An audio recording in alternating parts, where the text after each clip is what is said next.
please welcome to the stage the creator of the Game Awards, Geoff Keighley.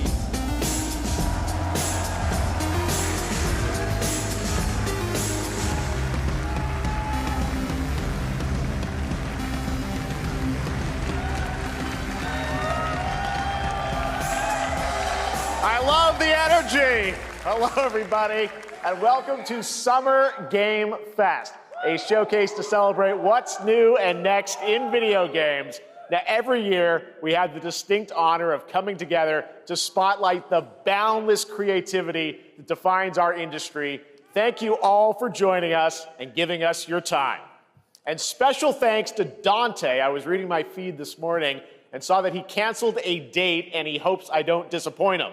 Dante, we're going to do our best to make it worth your while. We have a really fun show ahead. Over the next 2 hours, we're going to give you a whirlwind tour of dozens of games from studios big and small. From Lego bricks to puppets, zombies to Marvel heroes, this show has a little bit of everything, including, yes, some brand new game announcements.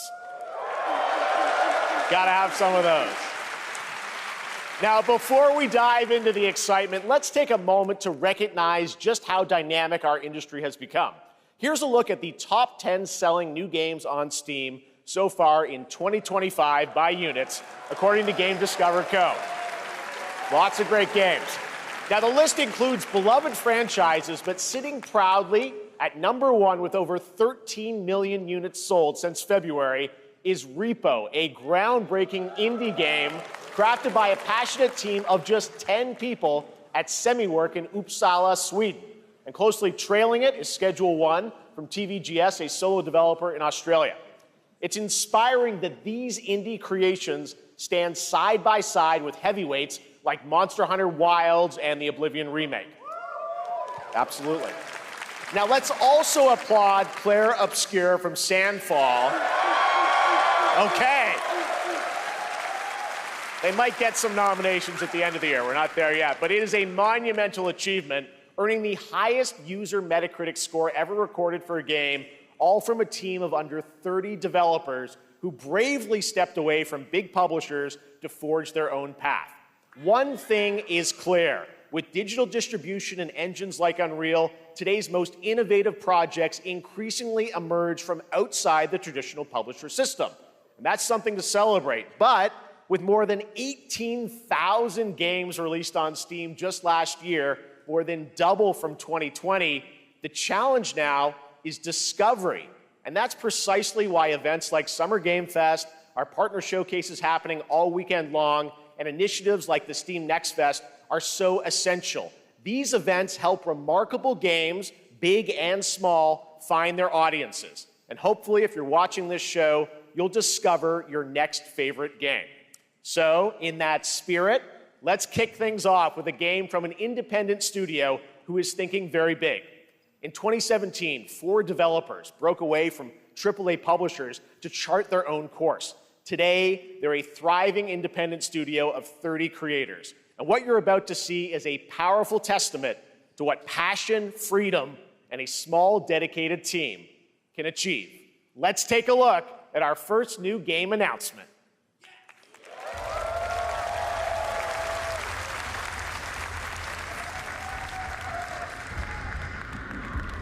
You think you're the Harbinger. You might be.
All right, didn't that look great? Well, we got lots more to come, but right now, the end, the Nexus War, Galactus Fight, or even live at Risky Reels. Over the years, Fortnite has innovated with mass-scale live in-game events. And tomorrow, Fortnite is set to do it again across console, PC, and phones. The Death Star's super laser is charged and ready to decimate the Battle Royale island. But there's still hope. You and your friends can join the fight. Here's the first exclusive look at what you'll be part of tomorrow in the brand new live event, Death Star Sabotage. I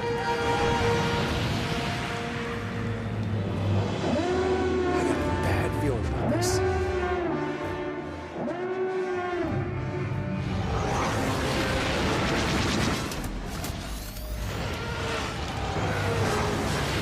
Hit him with everything you've got.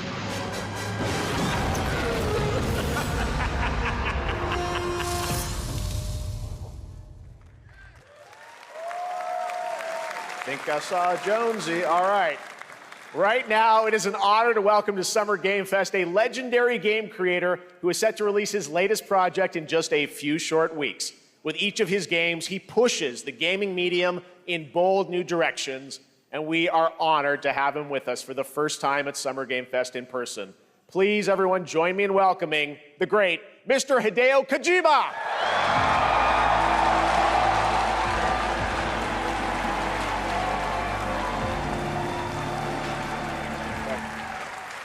Aki, great to see you. Mr. Kojima, here we are. The world tour begins at Summer Game Fest. It's great to have you here. We are so excited for DS2. So let me ask you, Mr. Kojima, you've worked for many years on this project. What do you hope players take away from DS2 when they play it later this month? DS1 が出た後にコロナになったので、 Well, we hit the pandemic after we released 僕ら皆さ DS1. ん、コロナを体験したと思うので、 Everyone experienced コロ the ナを体 pandemic. 験した中での So, 新しいつながりというか、 I wanted to それをも show う一度ゲー something ムをプレイし new ながら、 connection 考えていただきたいと after 思い we ます。 faced the pandemic. So I want everyone you to think about that when you play this game. Okay, well, talking about playing the game, it's coming out later this month, but right now I know you prepared a special exclusive clip for SGF. Let's take a look at this. はい、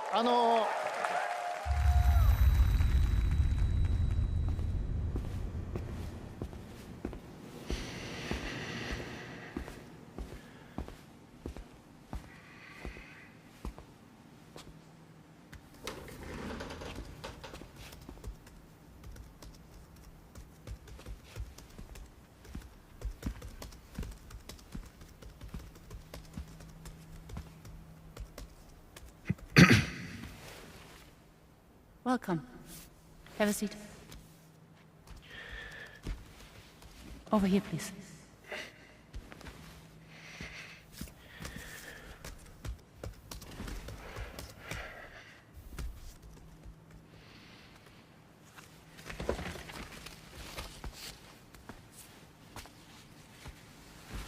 No smoking, please.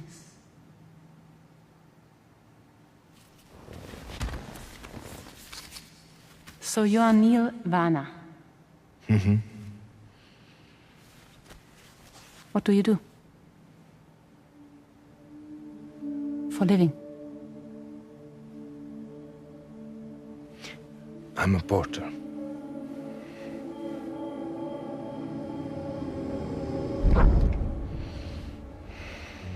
So thank you. We're good for today.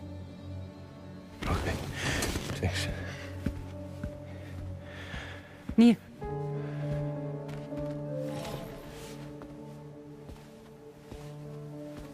What?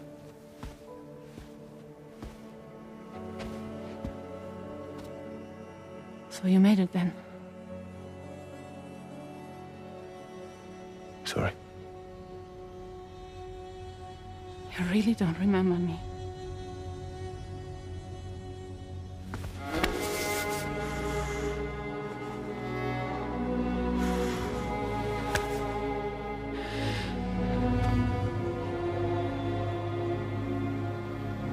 The girl. You're alive.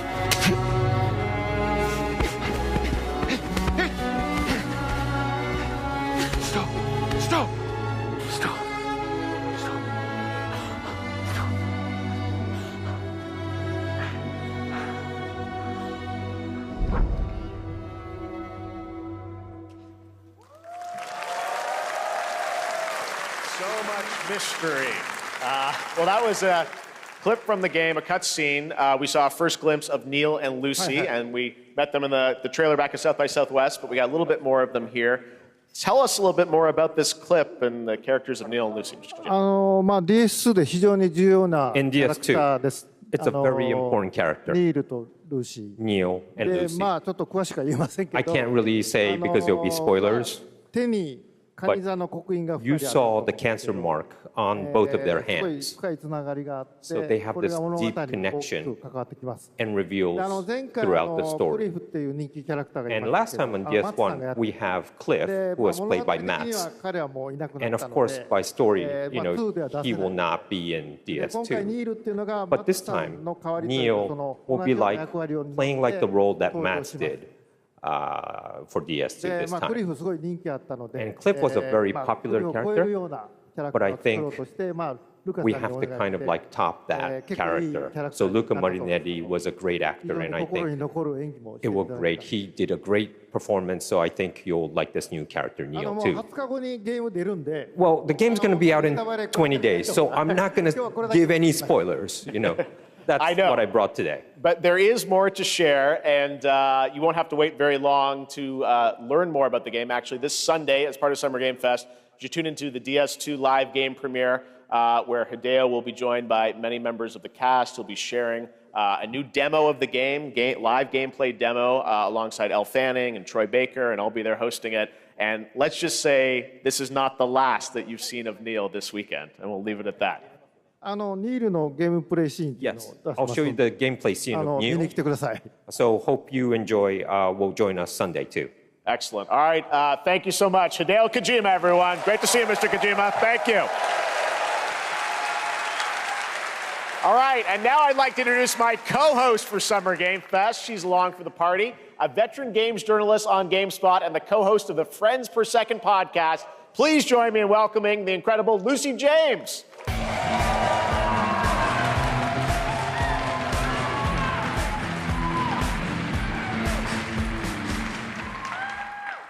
Thanks, Geoff, and hello, Summer Game Fest. I am so excited to be here this year. Thank you for having me. Now, we are honored to reveal an exciting new project from Raw Power Games, a new team headquartered in Copenhagen, Denmark. Here, you can engage in intense combat, fight for land, glory, and legacy, and lead massive armies into epic scale battles, as narrated by actor Tom Hardy. Thou shalt not kill. So the priests tell us. So the Lord commands. But ambitious men do not listen. I sought no war. But war found me.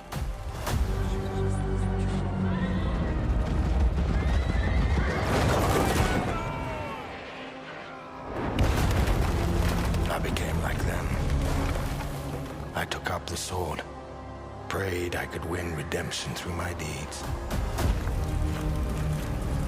But some paths, once taken, have only one ending.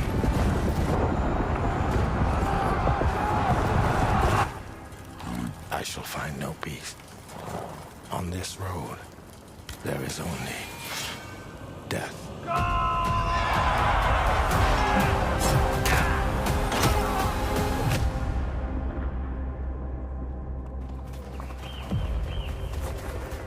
But that's just my story.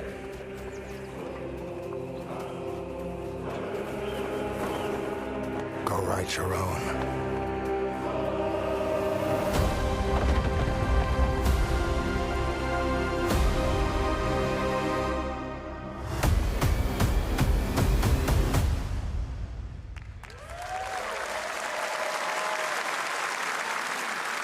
That was a very cool new project in a brutal European medieval world. Now it's time to hang on to the edge of tomorrow. Sonic Racing Crossworlds is a thrilling new entry in the legacy of racing action games within the Sonic franchise. Crossworlds brings other worlds and familiar faces to Sonic Racing, including surprise guest characters being revealed here at SGF for the first time.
Coming in September, but that is not all. We'd like to introduce the man behind the creation of everyone's favorite blue hedgehog, Takashi Iizuka. Thank you, Geoff. I'm honored to be here to talk about our latest Sonic Racing game. Sonic Racing Cross World is the next generation of the Sonic Racing series, developed by Sonic Team and the Sega Arcade Racing Team. You can feel brand new experience from the new future travel ring, which you can warp in the race. Also, unlike another kart racing game, this game will have online cross-platform matchmaking. So you can race against all of your friends across all of the platforms. Lastly, I have one more thing I'd like to show everyone here today. Take a look inside of the travel ring.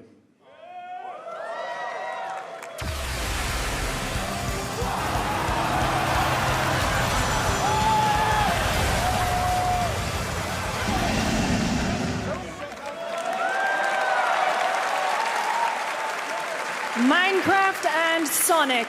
I guess you could say, you gotta go craft. Well, I gotta laugh. That's all I want. That's all I want.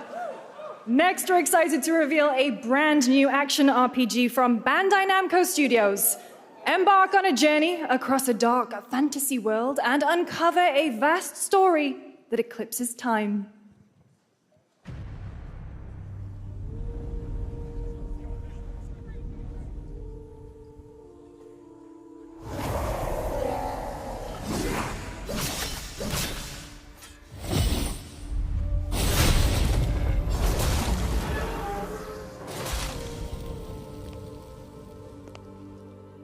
Time. For some, it heals. For others, it wounds. And for our world, it promises only oblivion. Our hopes lost long ago.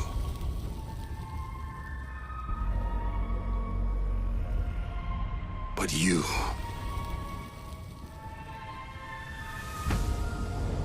have the power to change all of this.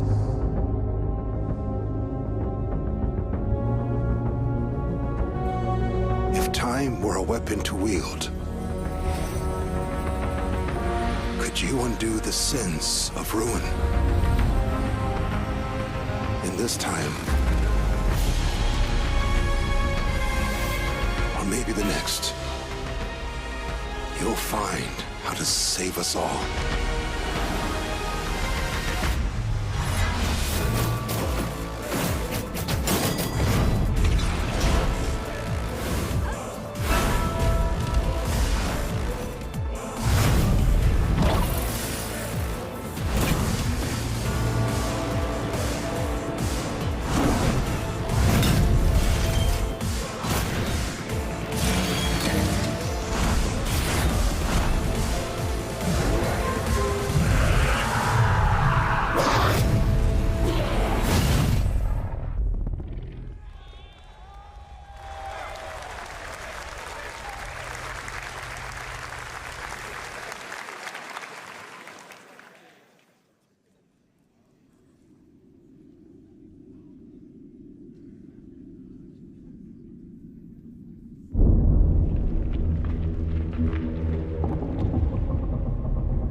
That was a very moody, cool new game. That was End of Abyss, the debut title from Malmo, Sweden-based Section 9 Interactive, an atmospheric action-adventure game coming in 2026 to the Epic Games Store and consoles. Next, we'll step into the black and white world of rubber hose animation with Mouse PI for Hire, developed by first-time developer Fumi Games and published by PlaySide, releasing later this year. Here's a quick new look at the game and the reveal of a familiar voice. There's something rotten at the heart of Mouseburg. Crooks beware. Detective Pepper's in the house. There are those who would bend the city to their will. Dumb wise guys and fake cheese wheels. And those who do anything to save it.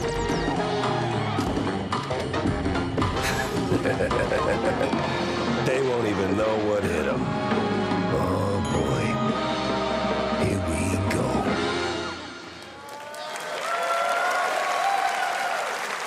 Another role for Troy Baker. All right, that's not all from PlaySide. Now comes the announcement of another ambitious project from this independent Australian developer. We've been talking to them for a while about this project, which builds on their recent launches of Kill Knight and Age of Darkness. But this takes things to a whole new level. It's a premium, real-time strategy game built for PC based on one of the most iconic fantasy franchises in the world. Any guesses? Let's take a look.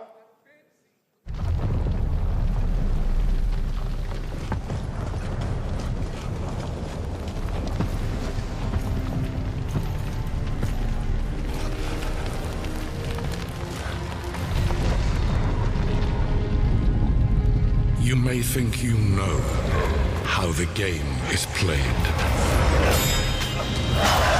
But this is not the game you know.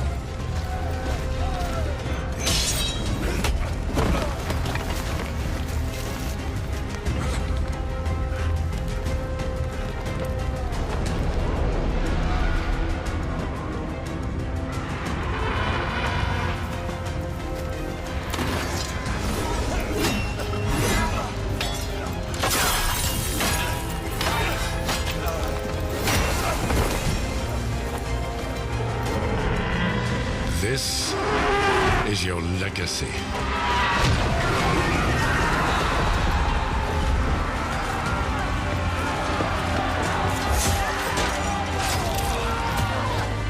You decide who wins and who dies.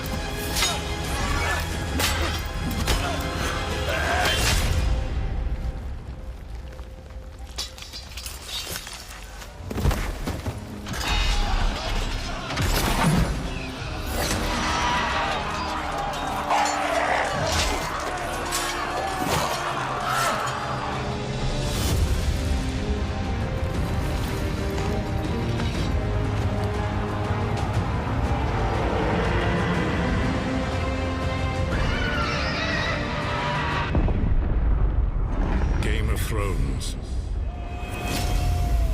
War for Westeros.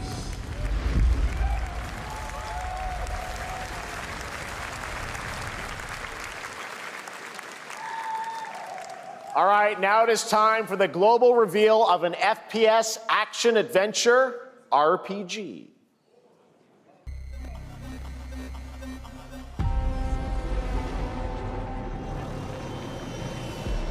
The great Silkovsky once said, one could count 1,000,000 billion suns in the known universe. So why do we deny other intelligent beings? It is said, if they were out there, they would have visited Earth.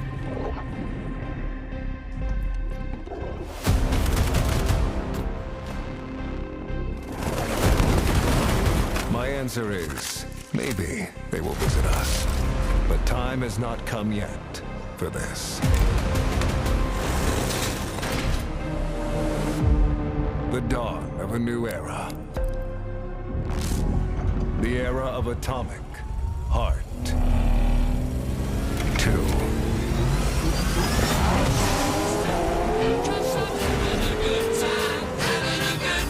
Shooting star leaping through the sky like a tiger, defying the laws of gravity. Racing, passing by like Lady Godiva.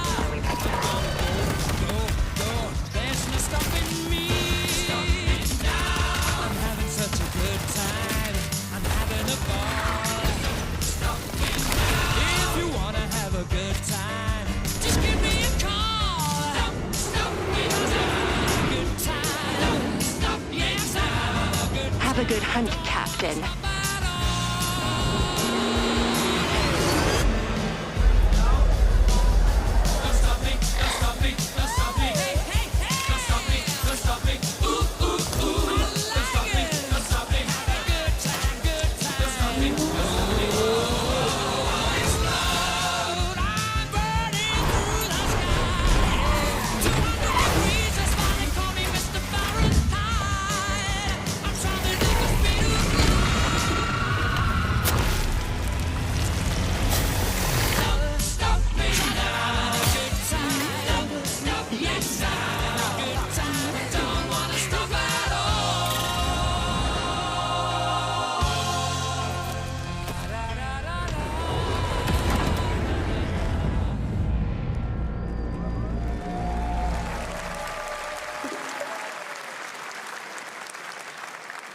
That's right. Atomic Heart 2 is in active development at Munfish on Unreal Engine 5, a spiritual successor to the first game with a retro-futuristic world on a global scale, and this time there's a greater emphasis on RPG elements and player freedom. But that, believe it or not, is not all from Munfish today.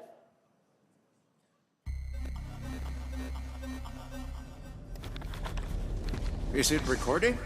Yeah, it is. It's in the sky, a giant cube. I can still barely believe it myself. When it showed up, I was in the lab. I didn't even see it. You know? I felt that same fear, though. A terrible sense of my own powerlessness.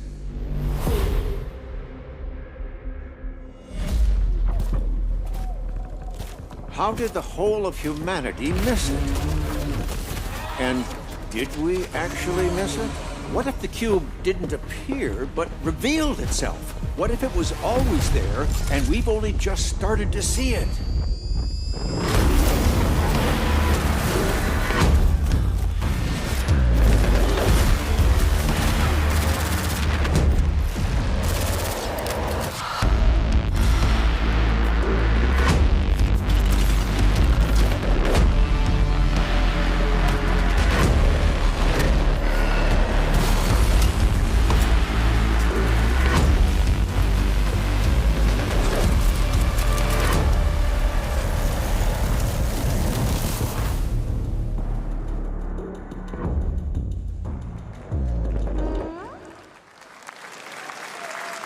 Cute little guy. The Cube is yet another new project from Munfish, an MMORPG shooter set in the Atomic universe on a massive levitating cube you can see there, where the edges are constantly rotating to create unique gameplay combinations that are ever evolving. All right, let's jump into the Marvel Cosmic Invasion universe, the new retro beat-em-up coming to PC and consoles this holiday with multiplayer fun for up to 4 players. You can pick between 15 Marvel characters to play, but so far, only 7 have been revealed. Well, now it's time to meet the next 2.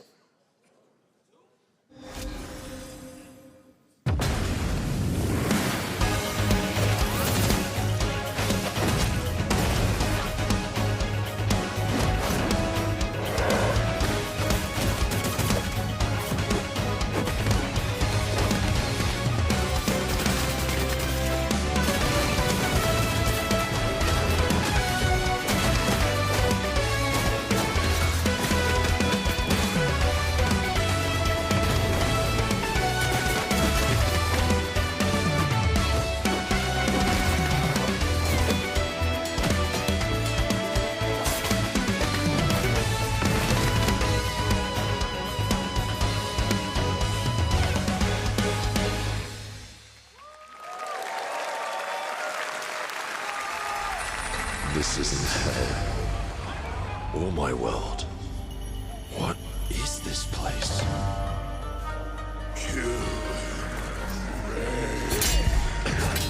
Also,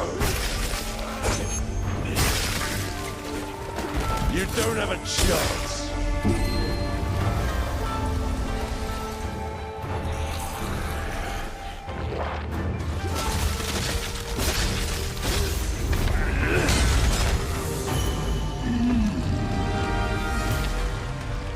Not enough.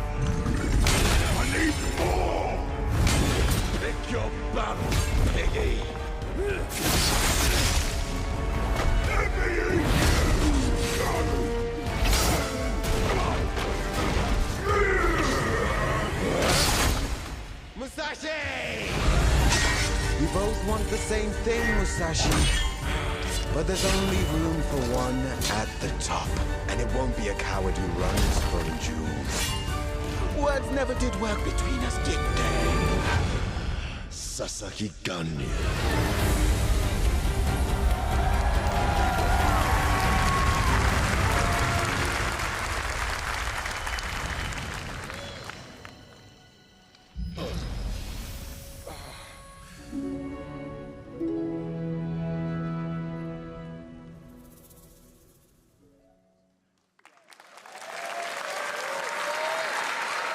That was a new look at Oni Musha, Way of the Sword, which we announced back in December at the TGAs. It is coming in 2026 and will be playable this summer at Gamescom.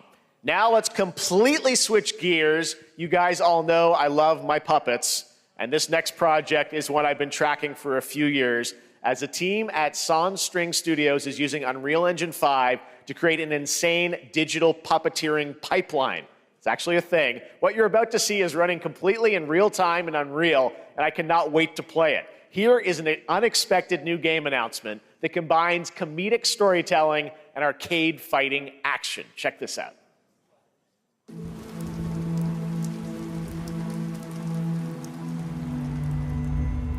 Fuzzy, the tournament of 1,000,000 punches, you'll get yourself killed!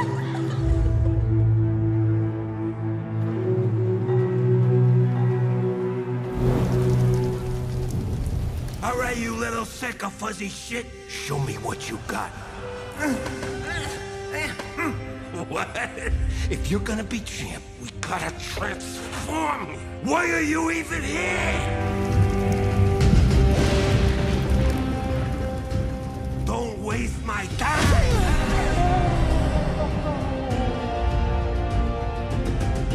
Save us, Fuzzy, or we'll die.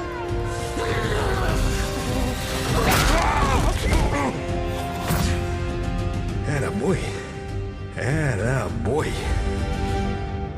Eat bread, crap, burnt toast, carb load. This meat ain't gonna beat itself. I've been taking dumps in there all day. Jeff.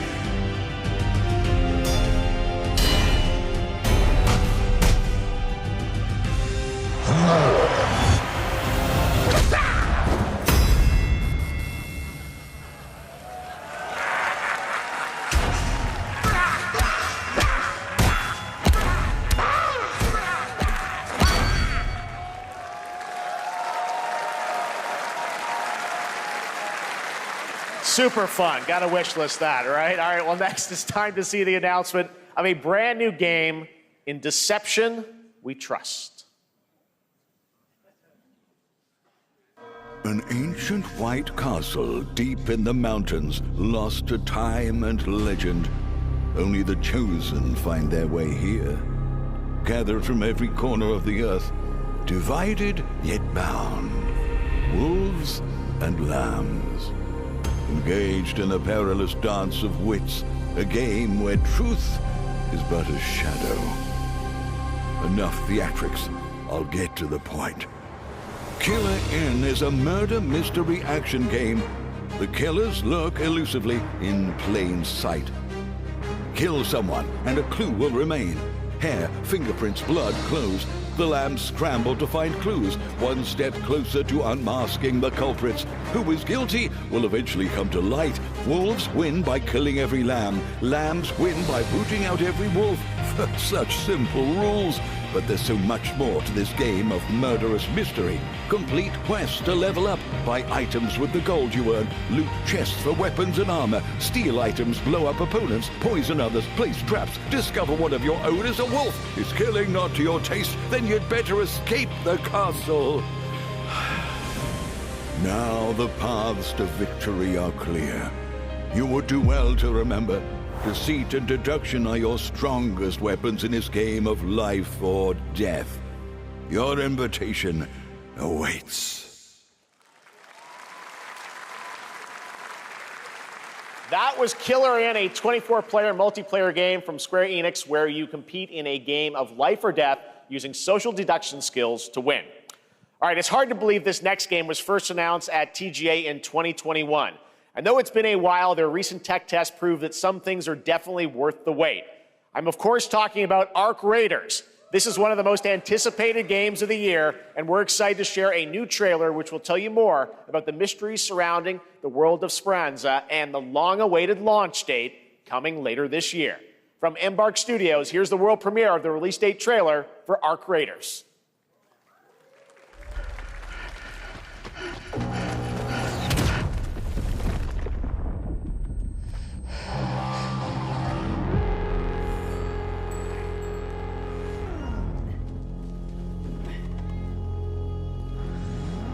Breathe.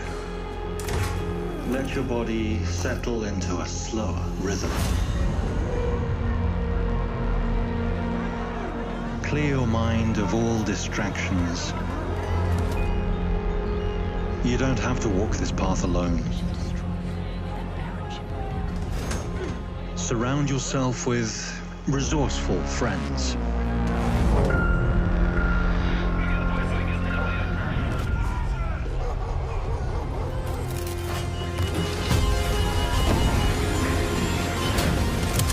Here, you are in control.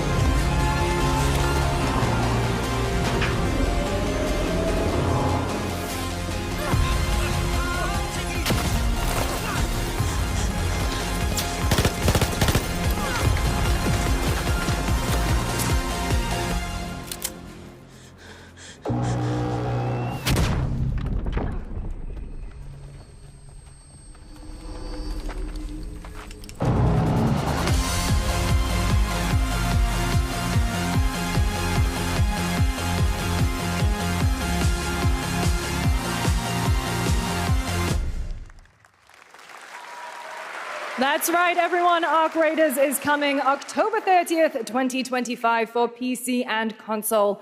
Congrats to Embark Studios. All right, Dune fans, now you can finally step onto the world of Arrakis yourself.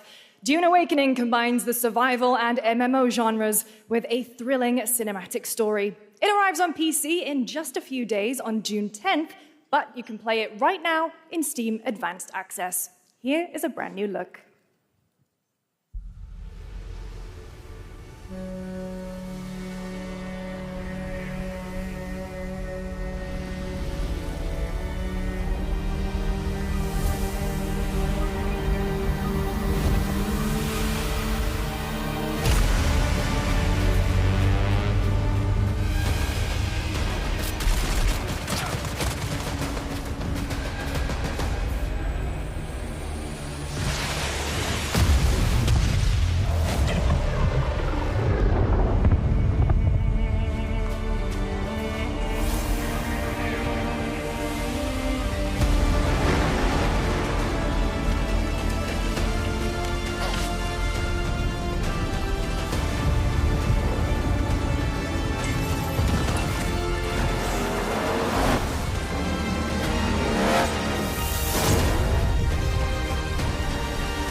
fall to ash, consumed by the void.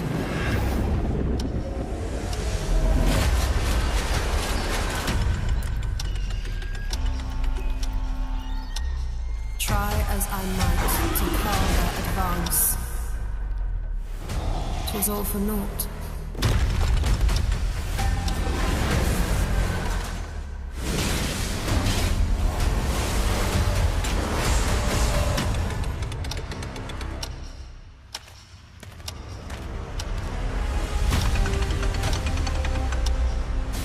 Some say time stops for no one. Neither man nor God, living nor dead.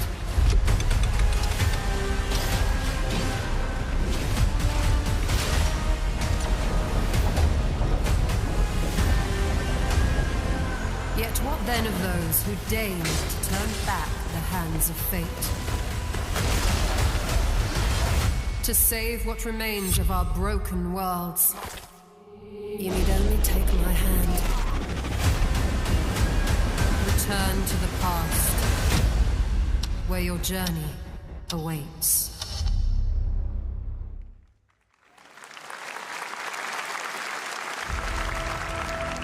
Every hero's tale begins with a trial. But the true lead of the story has yet to emerge. Whatever's coming next cannot be easy. I will never forget my cause. What is more compelling to you, sir?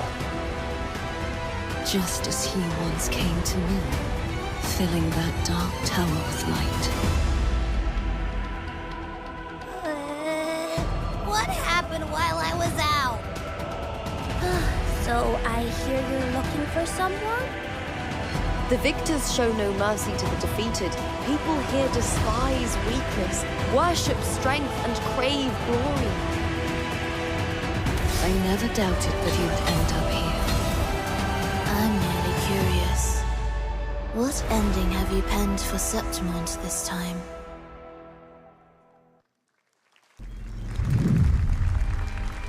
A rat in the vessel. Such a tiny nuisance. I know all your secrets.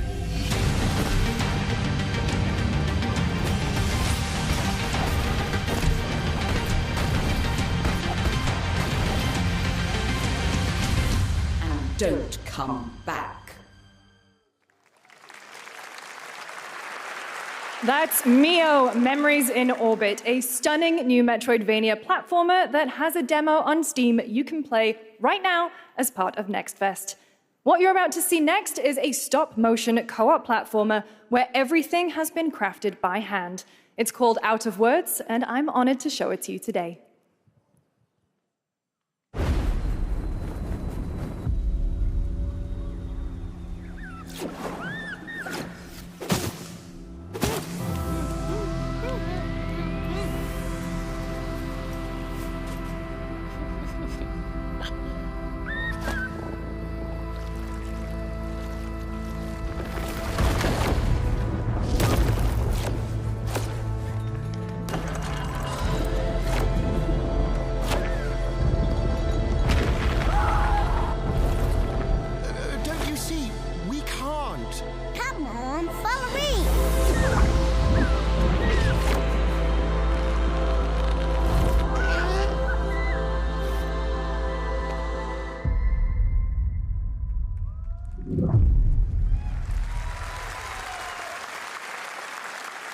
What a really unique and different game. This August signals the release of Mafia: The Old Country, the next entry in the acclaimed Mafia franchise from the team at Hangar 13. It's a gritty mob story set in the brutal underworld of 1900 Sicily. Here is the Summer Game Fest trailer.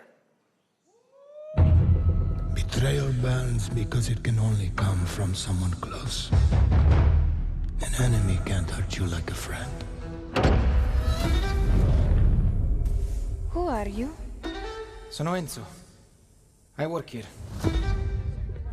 My friends, my family, my beautiful daughter, Isabella. Don Torrisi looks out for people around here. Sometimes the client is feeling less than cooperative and we need to, teach them a lesson. Remind them of their obligations. This is between us and Spadaro. Where I come from, commitment means everything. If this is how he wants it, this is how it'll be. The Dons noticed you, Enzo. This is an opportunity. Do you wish to commit to this family? Enzo!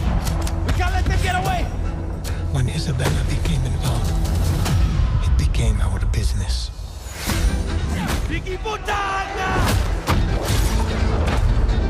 This family, loyalty is everything.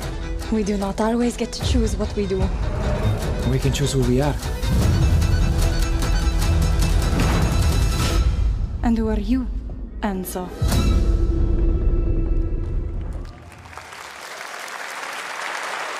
And if you thought that guy was a stud, just wait till you see this next game. LEGO Voyagers captures the creative, hands-on spirit of classic LEGO play and will also support a Friends Pass, just like Split Fiction. Here's the first ever look.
Hello, Summer Game Fest! I'm Carolyn Lawrence, voice actor for a few familiar faces you might have grown up with on Nickelodeon. Some with squirrel suits, thank you. Some with science smarts, and some with serious attitude. Nickelodeon has always been about wild worlds and weirder characters. And while I'm mostly sworn to secrecy today, I'm thrilled to have a hand in revealing something that brings a lot of those characters together like never before. I hope you enjoy the first look at Nicktoons and the Dice of Destiny. Yee-haw!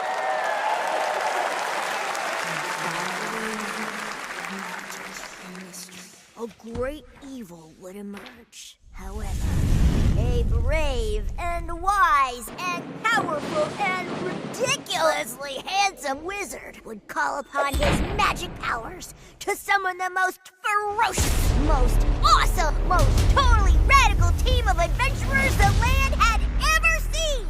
They alone would be able to...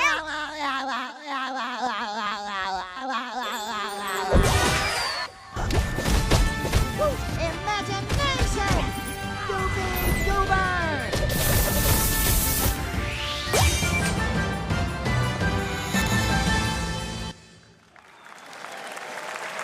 It's been almost 2 years since players first stepped into the role of Geppetto's puppet to save the city of Krat from disease and puppet frenzy in Lies of P. Overture is a DLC expansion to Lies of P that transports players back in time with new characters, environments, and of course, imposing enemies and bosses. Here's the exclusive new look.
Yes, that's right. Overture is available today across all platforms to play, so enjoy it this weekend.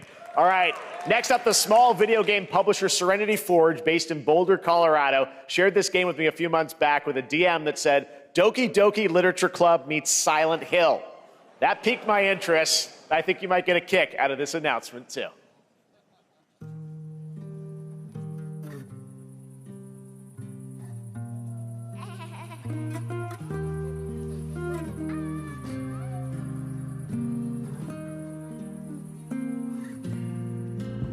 I sit at the front of the dinner table where he used to be.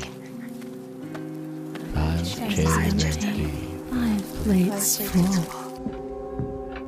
Plates of food. Plates of tomatoes. Plates of hay. Plates of angels. Plates of her legs. Beautiful. Broken. Plates of flowers. Plates and plates. The garden is lush and green, and everything's focused. Dinner's ready.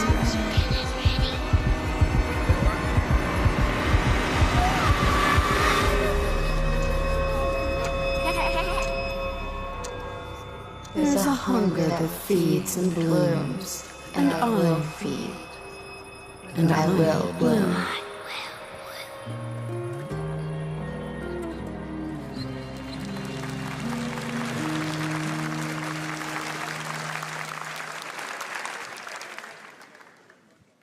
I wouldn't recommend eating those tomatoes. All right, NCSoft is expanding its Blade and Soul universe. Let's take a look at the rich lore and dynamic action in Blade and Soul Neo, just out on Steam, and Blade and Soul Heroes coming soon.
It's available today.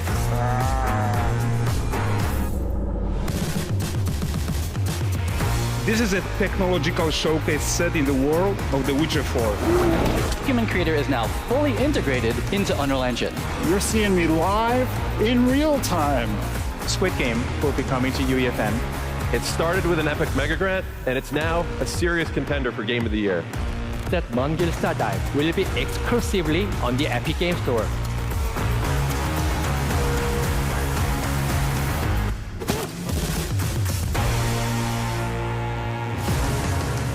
We find a way.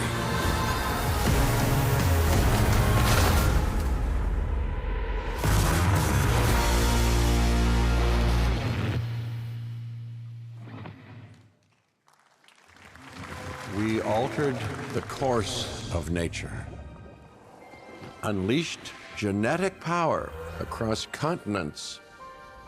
Now it is up to us to nurture what we have set free, to find hope within this chaos.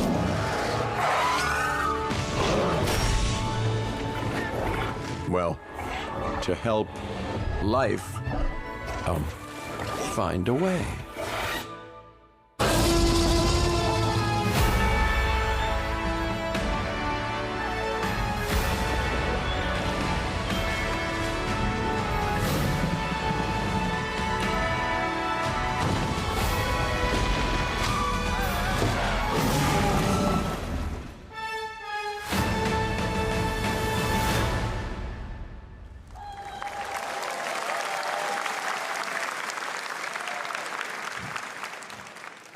Hi, I'm Celia from Yacht Club Games.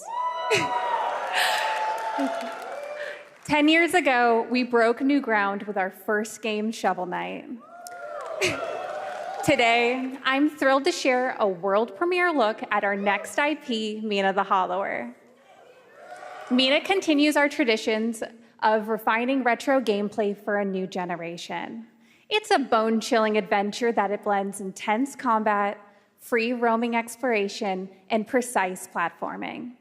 As Mina, a whip-wielding hollower, you'll burrow through danger and unravel the mysteries of a cursed island. A decade ago, we unearthed a groundbreaking legend. This year, we're bringing our next bona fide classic.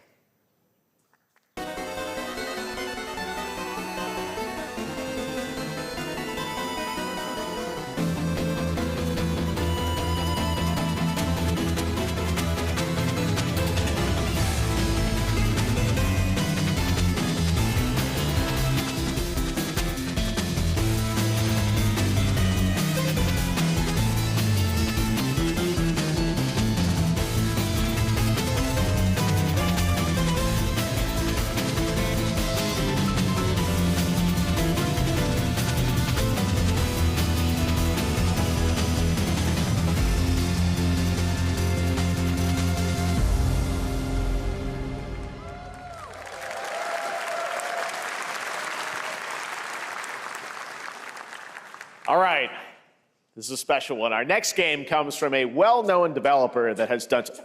Yeah. Oh, Kyle Bossman, everyone. Final Bossman. All right, well, let me see what this says. Oh. Hey, Jeffy. If you're reading this, it means three things. Number one, you're killing it at the fest with your oodles of totally natural charisma. Debatable. B, I'm at your house playing long darts with the fam. And three, you're going to do me a solid and skip that Silk Song trailer so you can pimp my revolutionary VR gaming venture that will shock the industry probably. A wet one on the lips, comma, Wade. All right, let's take a look. Ooh, Red Band trailer. Hell yeah. Handcrafted with cuddles by the Merc with a MetaQuest. Kick back and bask in the glory of gaming's first quintuple A tropical farming sim experience. Oh, hi, new friend. Oh, yeah! Escape escape the turd burger of late-stage capitalism and enter a world of VR magic and wonder. You'll care for exotic pets, the elderly, and this fucking thing with hip-hop Satan. Oh, ha, don't worry, he's a fascist. He deserves this big time. This guy is a total dimmy. What the hell? Who designed this shit? I wiped my ass on this first. You're welcome. Who got the lobotomy with fries? All your dreams of being inside me come true in VR. Spider-Man gets Insomniac, and I get this shit? I'm craving Korean barbecue now. Is that weird? Whoa!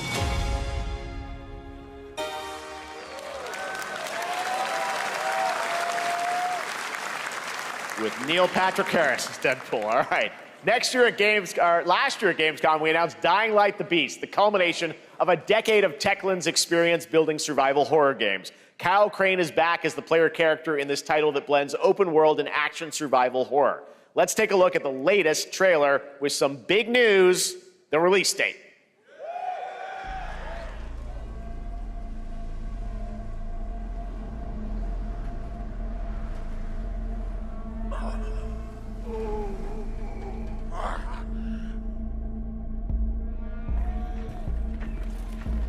What can you tell me about the Baron? He's a narcissistic sociopath. He's experimenting on humans like they're lab rats.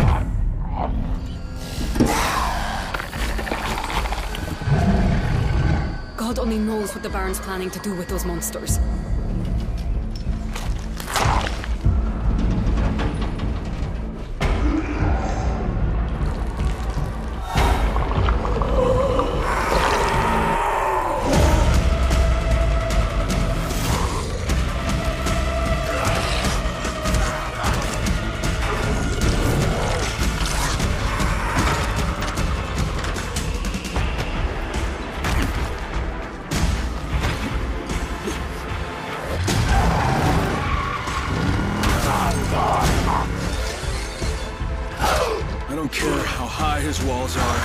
Big his army is.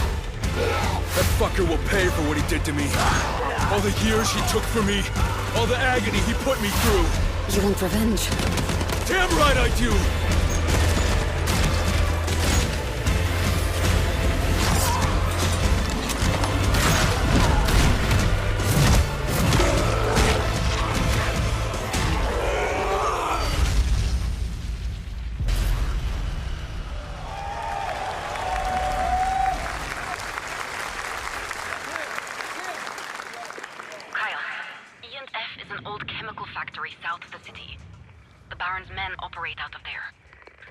Then I'll go there and fucking kill him.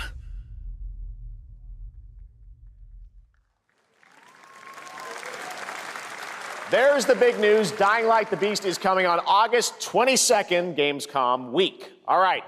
This next game draws inspiration from classic coming-of-age films to capture the highs and lows of adolescence, the bonds of friendship, and the nostalgia of growing up. Mixtape comes from Beethoven and Dinosaur, and Annapurna Interactive. And this is your exclusive new look at this game that plays like a love letter to teenage memories. What are we doing? Hanging out, getting buzzed. I've got to get out of this place.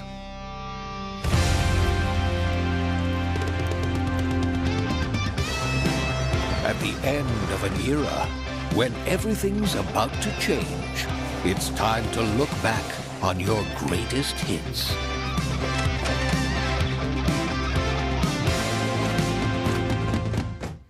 Mom, who is it? One moment. It's the pigs, darling. Shit! This year, experience a retrospective like no other.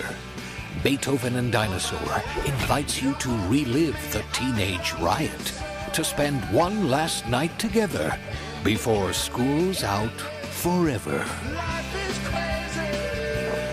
And with a soundtrack this good, it's gonna be one hell of a night. And The Cure. I love The Cure.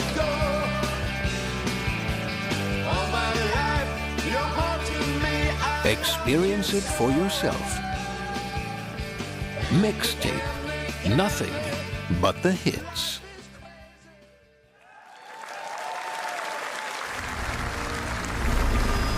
I trust you have seen it. A beautiful world where harmony reigns. Will you struggle until your last fleeting moment? Your destinies are sealed. There is no escaping them. That is why we must end you. Right here and now. On your guard. This is gorgeous. Take this. And just getting started. Let's put it into action. The surge of power. Savor each moment. Now, get ready. Everyone, are you with me? We will live on in this world. No matter what hardships await. We fight for a future filled with hope.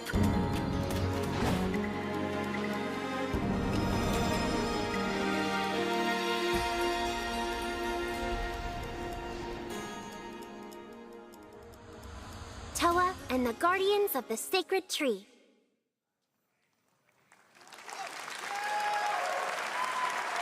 A beautiful game. That was the global announcement of Toa, a new roguelike from Bandai Namco and developer Brownies, a game drawing from classic Japanese art with a whimsical spin on Eastern mysticism. Next, we want to introduce you to a game made by a first-time solo developer in Bandung, Indonesia. With the help of 9 of his friends, he's built an intense action beat-em-up with brutal hand-to-hand combat set in his hometown. This is Acts of Blood.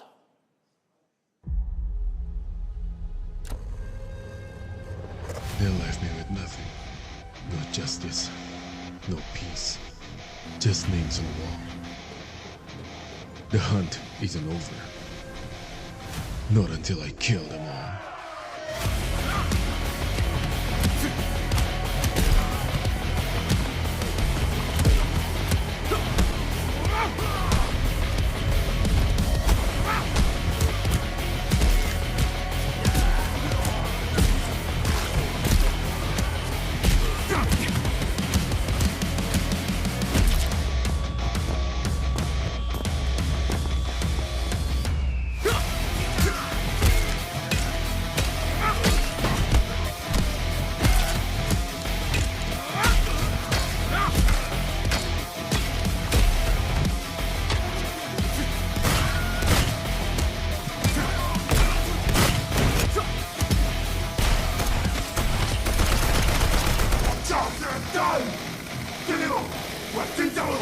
Bad.1.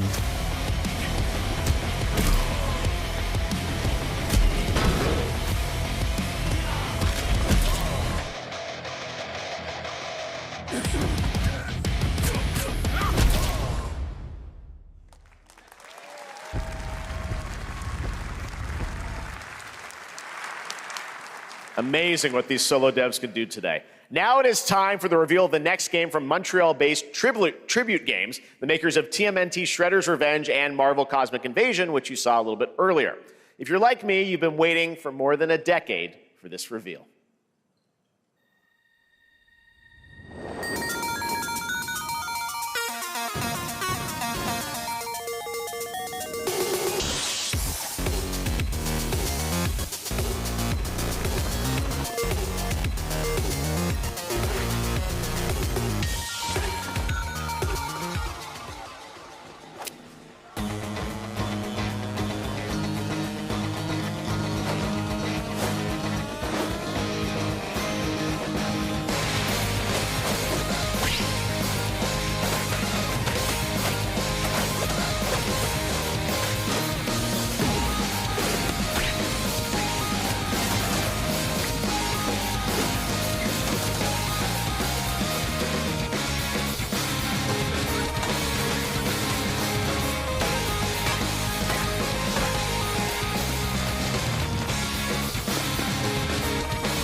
Scott Pilgrim's back with his fists flying in a brand new brawling adventure in EX. You'll battle through space-time and the streets of my hometown of Toronto with Scott, Ramona, and 5 of their former rivals in this online 4-player co-op adventure with a story written by Scott Pilgrim creator Brian Lee O'Malley.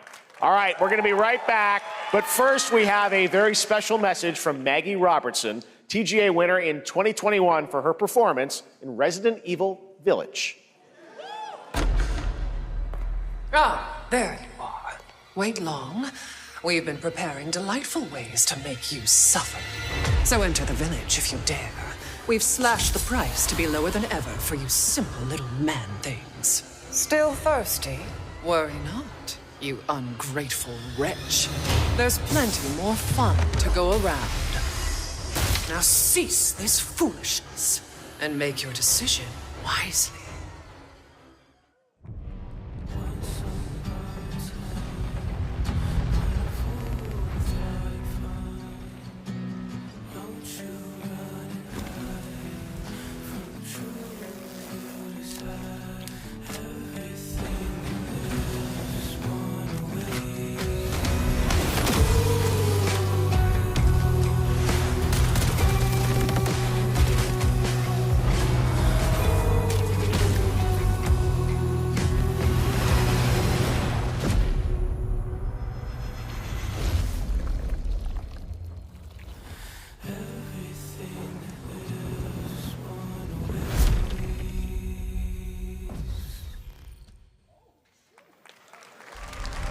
Since the dawn of time, humankind has been obsessed with the hard.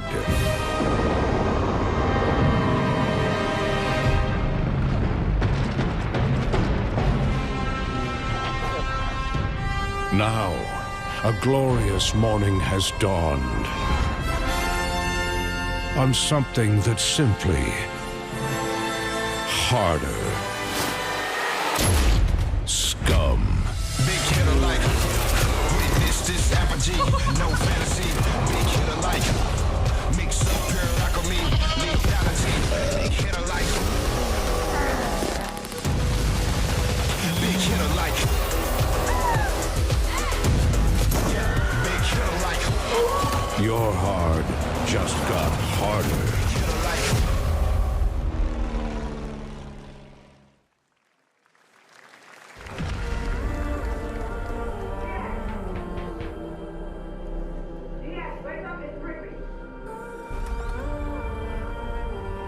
What are you doing here? Come with me.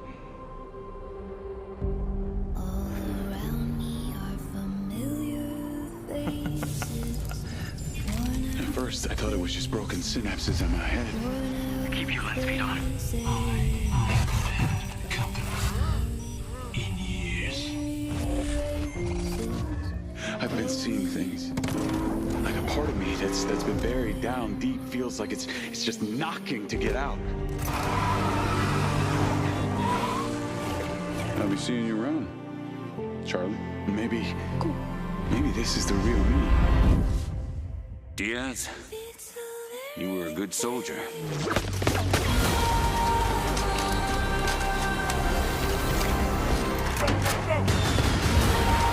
I'm wanting a part of your future.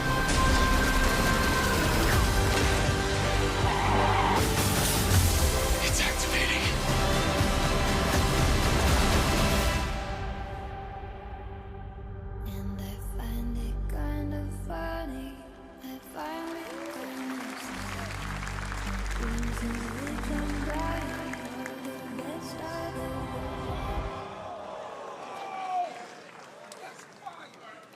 Hi everyone, I'm Hakan Abrak, CEO of IO Interactive. We can't wait for you to discover Mindside when it launches on June the 10th from Build a Rocket Boy and IO partners. And yes, you may have noticed Agent 47 will be contracted for a very special assignment in Red Rock City. This week,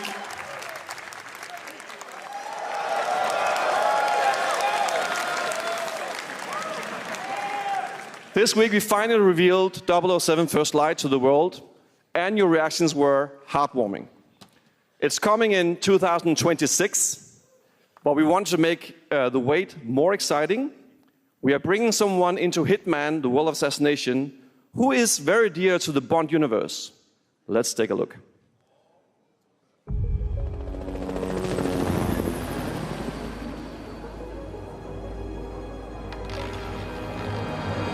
Your target is the elusive shadow banker, known only as Le Chiffre, a financial mastermind with suspected ties to the criminal underworld. He has arranged a high-stake poker game at the Casino Monarchique in Paris. Our clients have deemed this unacceptable. I've invited these people for a reason. I know their weaknesses. Mr. Rengang, he's too impatient, and Miss Bai, well, she likes a drink. Don't know about the newcomer, Mr. Smith, though. He's the only wild card.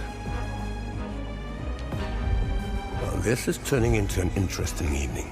Welcome to the VIP room here at the Casino Monarchique. Reaper. Unusual name. Names are for friends. Wouldn't you agree, Mr. Le Chiffre?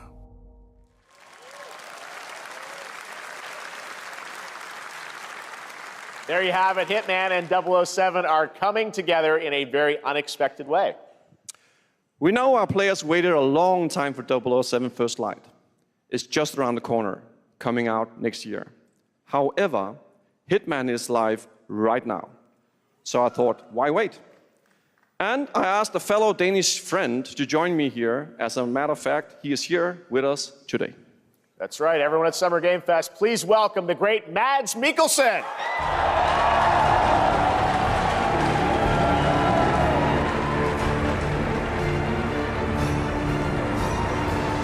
Good to see you, Mads. Thank you for joining us, and thanks for coming to Summer Game Fest.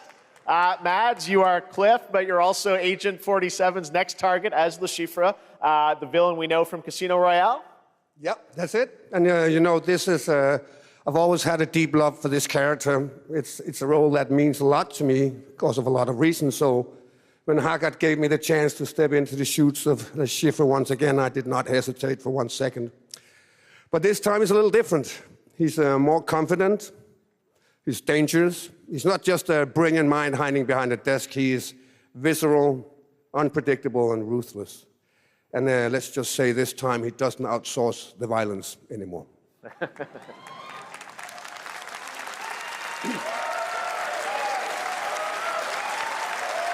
So this mission is set in a casino in Paris. We want to make an homage to the movie Casino Royale while keeping surprises for our players. James Bond and Agent 47 have very different set of skills, and the mission will be handled in very different creative ways. Yeah, he's not going to beat me in poker. He's going to figure something else out. So I guess it is not just about the shot, it's about the bluffing around the table this time? Yeah, sure, exactly. Yeah. It's the Chiffre is always like 2 steps ahead of you. He reads you before you read him, so it's a little like bringing a chess player to a poker game. We built the mission to allow several parts, unexpected characters, appearances, and even custom poker mechanics. Wow, all right, well, when do we get to play this? That's the best part. We wanted to surprise you, so the team is updating the game as we speak. Le Chiffre, Elusive Target mission starts today in a few hours. For only 30 days, and if you play it, you will unlock a unique reward in 007 First Light. Amazing. All right. Well, Hakan, Mads, thanks for joining us for Summer Game Fest. Appreciate it, guys. Thanks for having us. so much. Thank you. Great to see you. Great stuff. All right, now here's the announcement of a new party game coming later this year that will delight LEGO fans, made with over 1 million LEGO bricks, 300 minifigures, and over 700 trillion minifigure combinations. It's Saturday night somewhere, so make some noise for LEGO Party! Get ready For a nail-biting competition. We're minifigures, Dad. We don't have nails. It's an action-packed contest to collect the most golden bricks. But will you be helped by friendly krakens? Or hindered by evil monsters. Or lightly toasted by a flying lizard with wings? That's a dragon, Ted. And what about our amazing mini-games, Ted? We've got more of them than you can count. More than 10? It's actually more like 60. Whoa, that's a lot! With surprises around every corner, anything can happen. Anything? Anything. Anything? Yes, anything. Okay, but certainly not a giant crab, a mythical king cobra, or Master Wu smashing a crate. Those were literally just on screen, Chad. Wow! We've got all that and more in LEGO Party!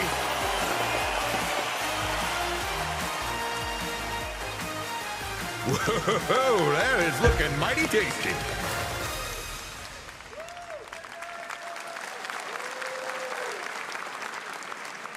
All right, next, a new look at a new team shooter from Dreamhaven and Moonshot Games. 20 players across 5 ships venture into the most treacherous region of space, hoping to get their hands on the artifact. The game is called Wildgate, and the open beta starts next week during Steam Next Fest.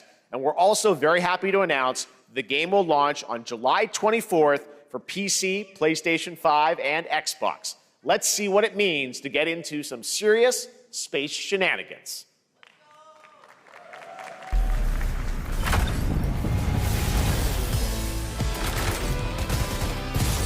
Danger. Reactor overload.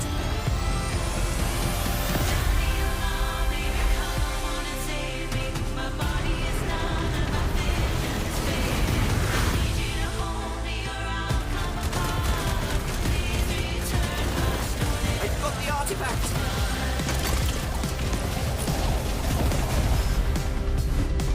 Laser valve installed. This feels bad. Now their ship is flying!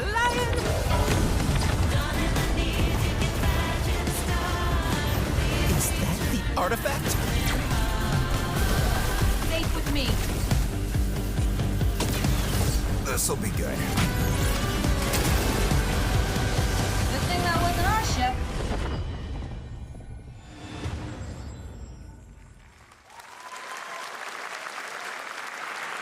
I'm proud to reveal to you the next game from Toronto-based Drinkbox Studios, the team behind the Guacamelee series and Nobody Saves the World.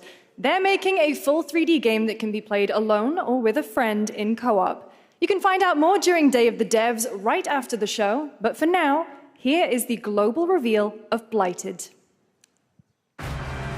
Looking over this decaying world, one can only wonder, how did it all come to this?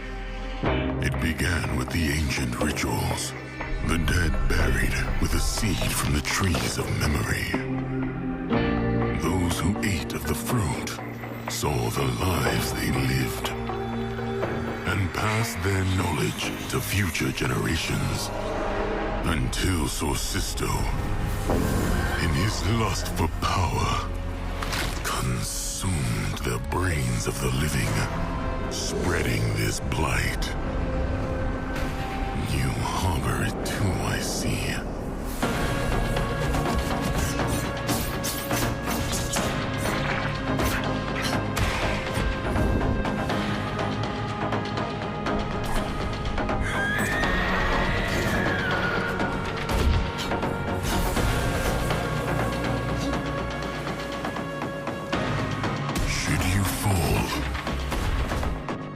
The vultures consume you before the blight does.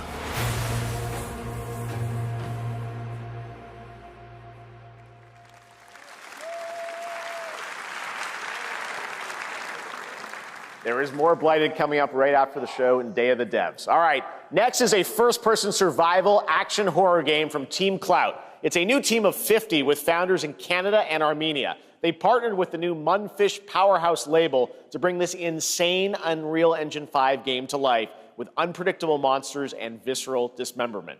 Here is your first look.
Poor little babies. All right, Mecha Break is one of 2025's most anticipated shooters, with its previous beta amassing over 300,000 concurrent players on Steam and 3 million players in total. In this game, you explore a sci-fi universe and pilot powerful mechs with immersive aerial and ground combat.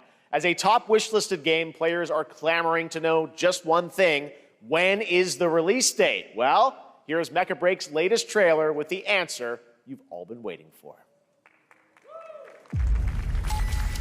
Growing Martian zones force the Thalassic Federation to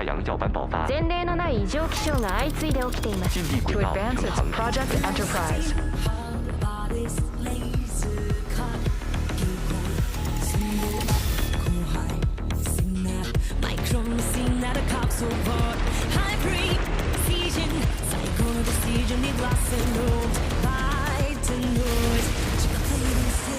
My right, buckle up, you're gonna see the hatch inside. Navigating to the port, the dead zone. Yes, my son, I don't need the map, I'm told we gotta leave the fresh beat high. No, I should have back, we must be one. This is the economy leads, do what you might to knees, just to each other leaves.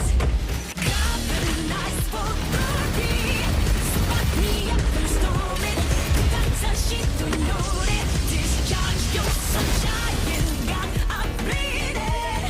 Just stop the kid to move it. Spot your green and Nazi, but not no dog.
In this next title, small-scale players traverse the oversized world around them, filled with local wildlife and hostile machines. Built by a small 8-person studio, this is Infinitesimals.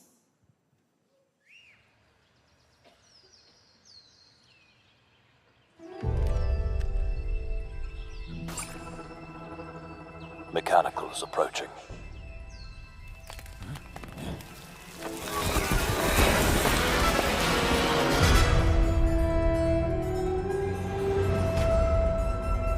We must now face a stark reality.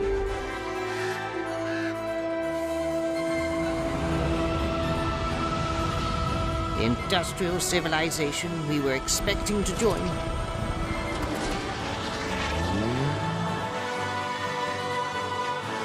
is no more.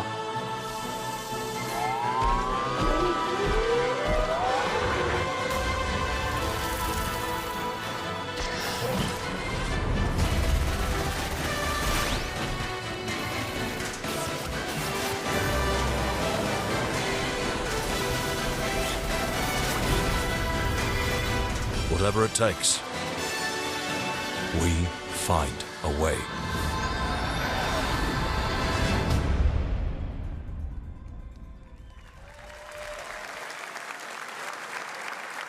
"2026 marks the 30th anniversary of a legendary video game franchise that I think we all know very well. Please check this out.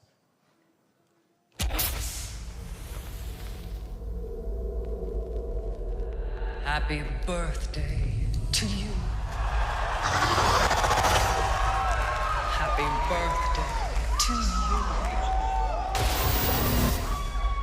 Happy birthday. Happy birthday. Happy birthday to you. And to celebrate early, a special message from Takeuchi-san. マギーさんありがとうございます。カプコン竹内です。皆様のおかげでバイオハザードも30周年を迎えることができました。ありがとうございます。さて、お待たせしているバイオハザードの最新作なんですが、もう少しだけ、あと瞬きするぐらいの間だけお待ちいただければと思います。それでは、これからもバイオハザードシリーズよろしくお願いいたします。ありがとうございました。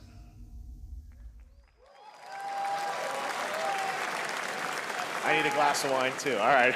Thank you, Takeuchi-san, for that very special message. We cannot wait for when the time is right to share more leading into the anniversary of Resident Evil. Now it is time for the next big update for a beloved franchise.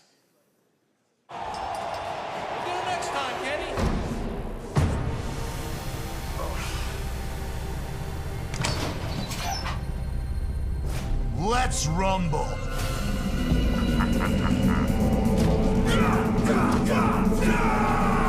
Alex.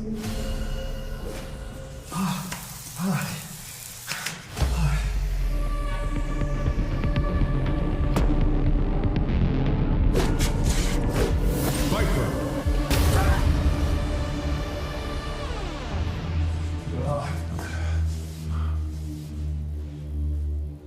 Blue. Ingrid.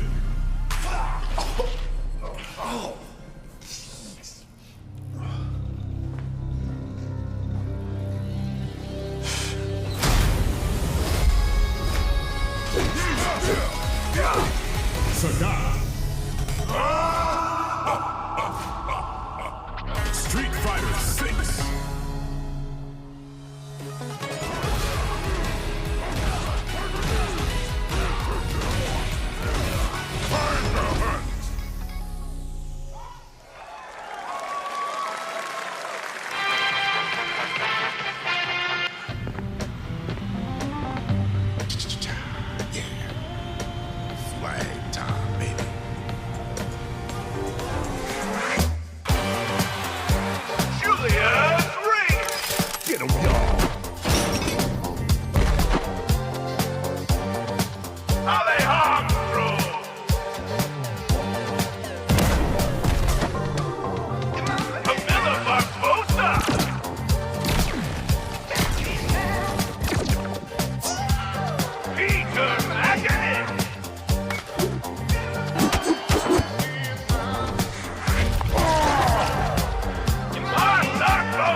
Adios!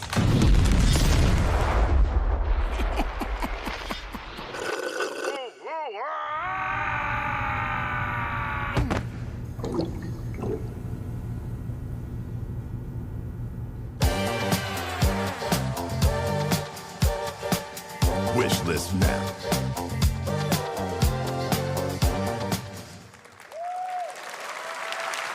That was Last Flag, a new online action game from the new indie studio Night Street Games, which is the ultimate game of capture the flag set in the 1970s. As you saw, the closed alpha will be starting later this year. Next, we have a beautiful new trailer for a Souls-like action RPG game developed in China by Lenzi, Wuchang Fallen Feathers, which is launching on July 24th. Here's a look.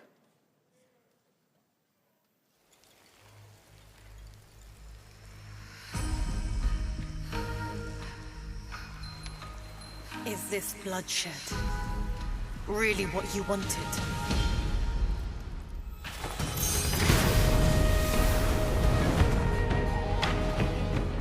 Fate is all set in stone. You can't change how it ends.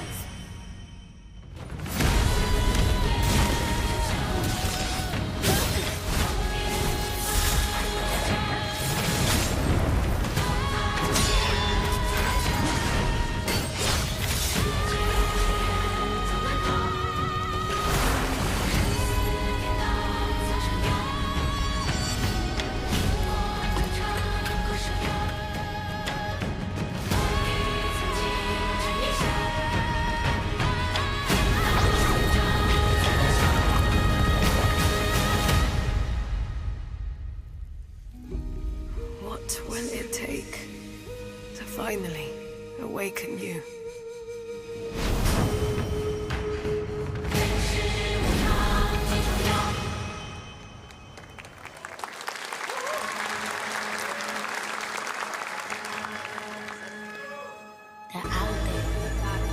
Gotta rescue Mom. This is what we gotta protect. We cannot choose when people's dreams get snatched up out here. Find Inspector Death, find Rizzo, find Master Kill, find Jizzle, find Method, find Ray, find you, find Cat, find Ghostface Killer.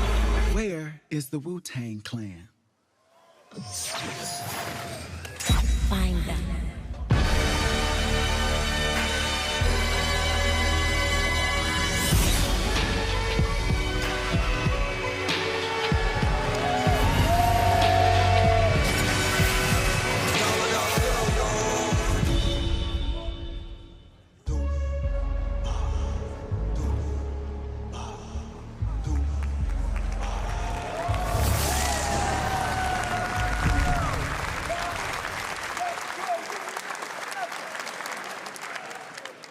Ghostface Killer is calling on you to rescue his Wu brothers. Wu-Tang Rise of the Receiver is a new co-op action RPG with anime-style fighting, and it's the debut title from the 53-member Brass Lion Entertainment. Now, here's a new look at Guild Wars 2, which has new updates, including player housing, and is free to play. This weekend, to celebrate SGF, you can take advantage of double XP all weekend long.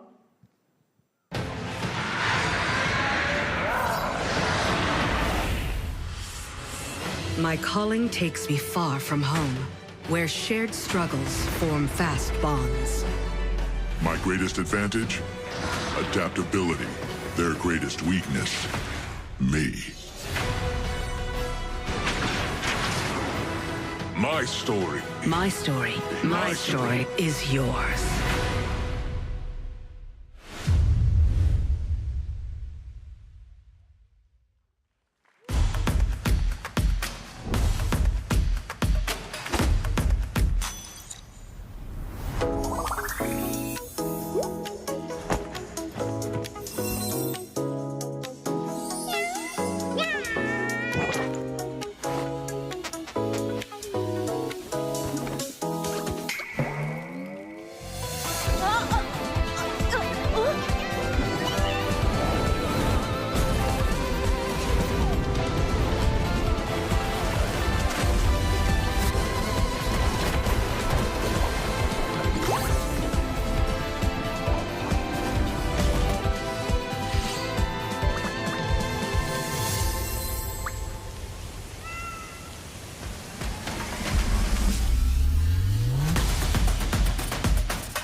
You're never gonna guess what happened.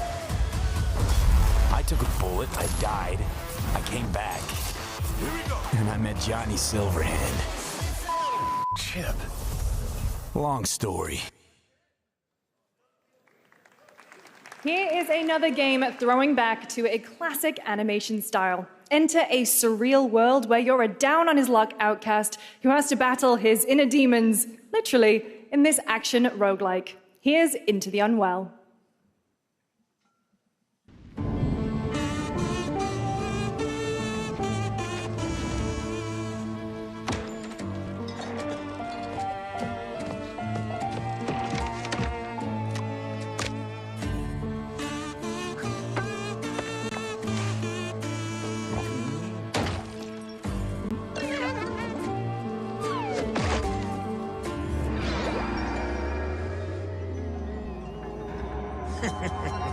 Another relapse, huh? Get well soon.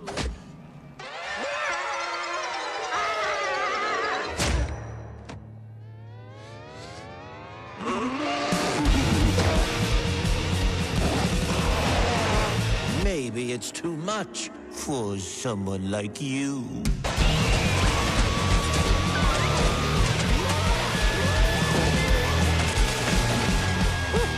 Delusional.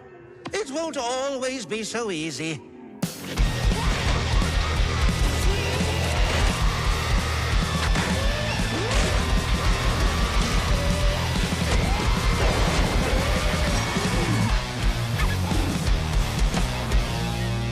You still look a little unwell.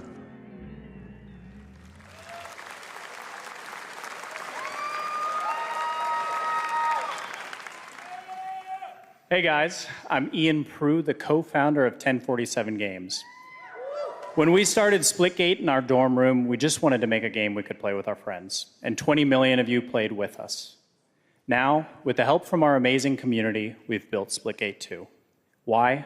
Because I grew up playing Halo, and I'm tired of playing the same Call of Duty every year, and I wish we could have Titanfall 3. With Splitgate 2, we asked ourselves, how would we take portals to the next level? What if you could portal to entirely different worlds? So we combined the action, movement, and gunplay of arena shooters with the scale and intensity of something much bigger. Splitgate Battle Royale launches free right now, and it's fucking awesome.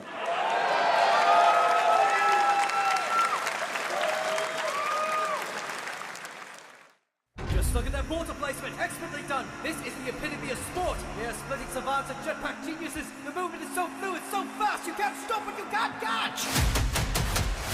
Can he complete the comeback? He's going to try. He shoots, he gets the kill. Now that's how you portal. They're not done yet. They got one, they got another. They're going to do it. They're going to do it all the way. Oh my God, they did it. They actually did it. And he's standing on the edge, face up, 'cause you're a natural. I'm being hollow stone. It's so cold to make it. This world can't world closing.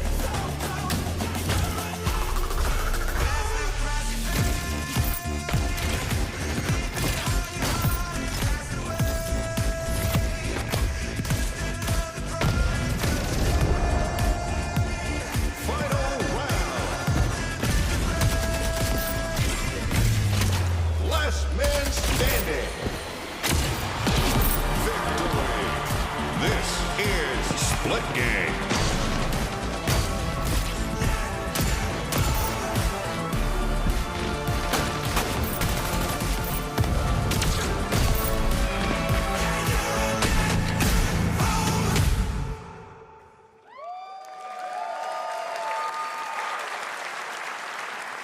Now we are honored to showcase the latest project from the talented minds at RGG Studio in Japan.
A Jap then, huh? Don't I look like one? You're not? So, what are you then? さあな。俺が知りてえよ。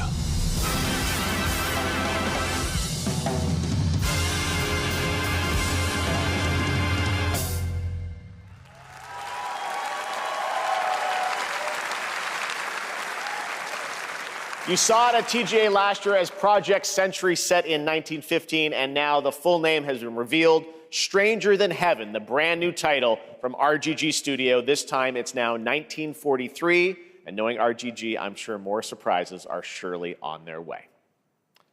All right, well, we're almost done here, but we do have one final, very special global game announcement to share with all of you who've been waiting.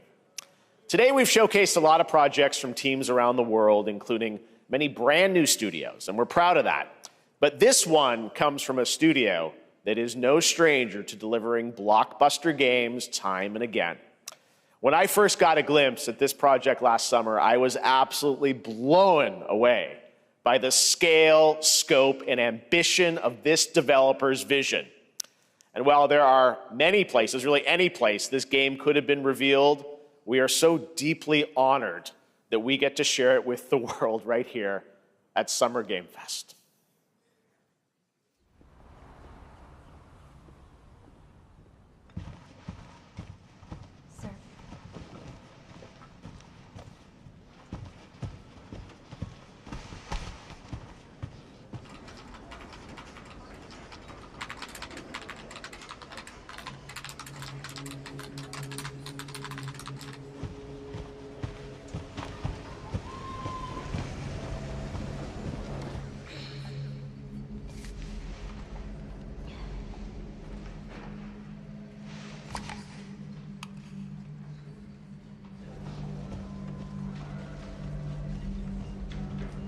Grace. Grace. Grace Ashcroft. Yes? My office. Coming.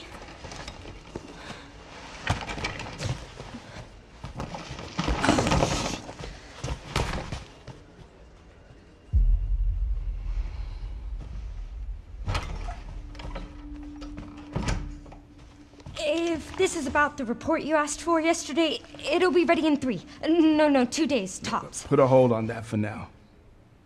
We found another body. One that exhibits the same pathology as the others we've been investigating. Now, I need a good technical analyst on this. Okay.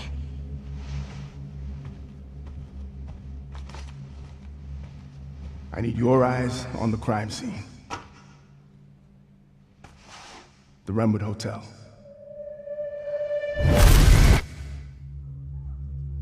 I know that's where your mother was murdered. Alyssa died 8 years ago. Perhaps it's time for you to face the past. Grace.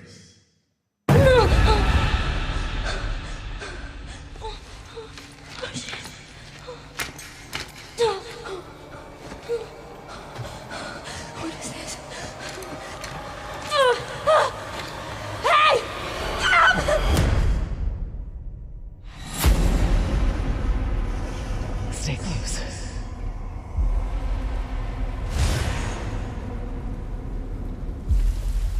They're coming. I know now that you're the one that I've been searching for. The special one. The chosen one. Miss Ashcroft. Investigating all these strange deaths, huh? We need to keep our voices down. Have you seen the same shit I've seen? Please know that you are my hope. Everyone's gone. Stay away from the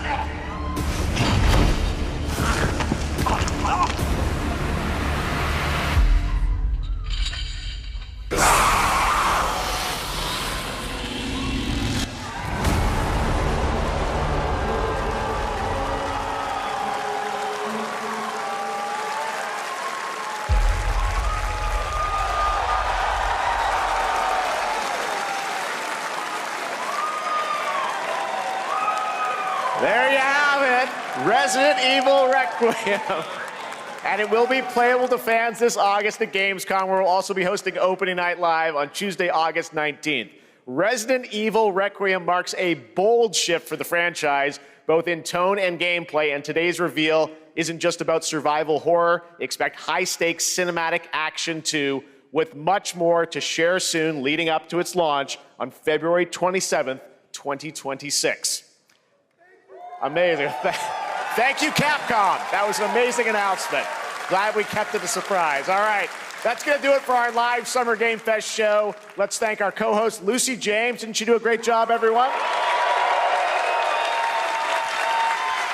Good job. Lucy got to see the trailer for the first time. I know. Too. I can't believe it. You kept that so secret. Very top secret. All good. All right. Well, there's much more Summer Game Fest to come. Make sure to visit summergamefest.com to see a listing of all the digital events this weekend. You can watch and to highlight even more games, including the Xbox Games Showcase on Sunday. And stay tuned online to see coverage of many of the playable games at Summer Game Fest Play Days that's taking place this weekend in LA. And make sure to stay tuned for Day of the Devs, which is coming up next with additional new reveals from incredible independent studios around the world and deeper looks at some of the independent games we showcased today. Thanks so much, everyone. Awesome, and thanks to you, Lucy. Great job co-hosting. All right, that's going to do it for Summer Game Fest. We will see you at Gamescom on August 19th. Thanks, everybody.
Feeling bored with your video games?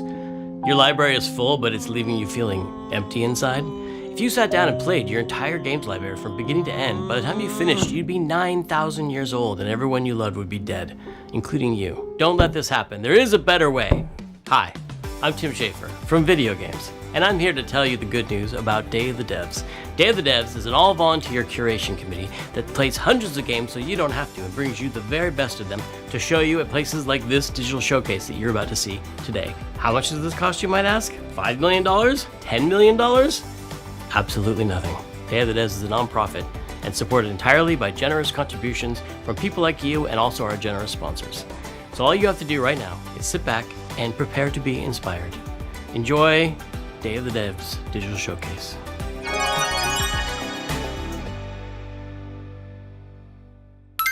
I'm excited to introduce the first look at a new title from Annapurna Interactive and the developers at No Goblin. Ever wanted to live the fantasy of casing a place, gathering intel, and pulling off a heist, all as a mysterious master thief? Well, in Snap and Grab, you'll be able to, and the developers are here to tell you how it's done. Hello! I'm Saskia, Senior Level Designer and Artist at No Goblin. I'm Jamie, Senior Animator at No Goblin. And we're excited to share with you No Goblin's new upcoming game, Snap and Grab.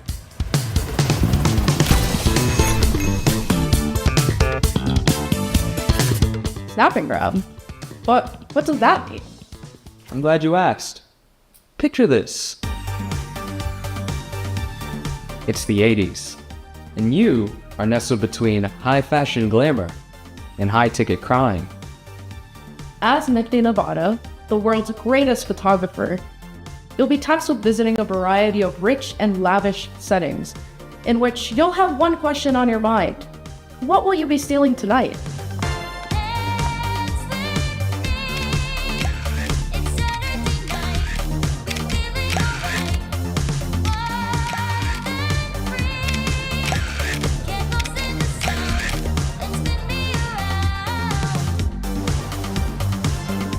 In Snap and Grab, you will do cool crimes with only your camera and your crew. As you visit each venue, you will snap a variety of high-ticket items, and anything that might help or hinder your crew's chances of getting to them. Then, you're done snapping. You'll use your photos to assemble your own step-by-step plan for your crew to grab your future possession. Just be sure to consider anyone who might get in your way, including Rio, a detective who's been on Nifty's trail for quite some time now. Who knows when she'll catch up. As your anonymous deeds make headlines, you'll attract new crew, giving you access to new ways to snap and grab.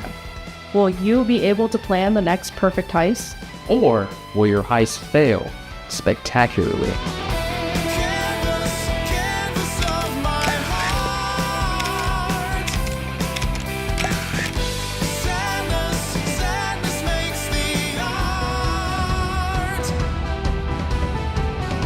We can't wait to see what you plan next in Snap and Grab. Available early next year on PC, PlayStation 5, and Xbox Series X and S.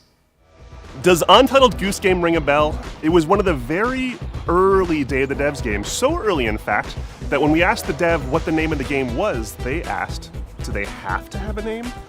You know the rest of the story. House, based in Melbourne, Australia, is developing a brand new kind of experience that's unlike anything else you've ever played. But I'm not the right person to describe what it is. Better served that these anthropomorphized ant, duck, wobbly creature things do it for you. Take it away. Hello. Hello. We're House. You might know us because of our Goose Game. And we're here today to show you around our new game. Ooh.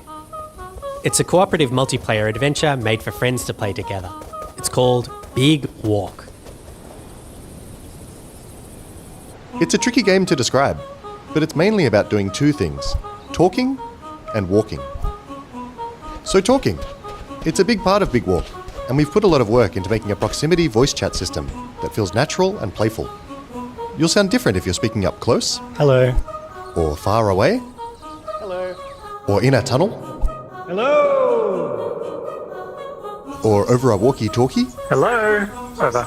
Or behind soundproof glass. In a situation like this, where you can't hear each other, you'll need to find other ways to communicate. So we've given you lots of ways to point and gesture. Oh, there they are. And plenty of tools to stay in touch when you're out of earshot. And if you can't use voice chat, or you just don't feel like it, we've also made a proximity text chat system, so you can play the entire game that way as well. Hello. The game is set in a big open world that we've filled with all kinds of stuff. To see it all, you'll need to go for a big walk. Exploring as part of a group is a special feeling. Our chat system makes it important to stick together, so navigating the world of Big Walk requires lots of teamwork and talking. Oh, that's not like pass. As you explore, you can split up and go off on your own adventures, or even lose each other accidentally. When you're apart, you won't be able to talk face to face, and so finding your way back together isn't always straightforward.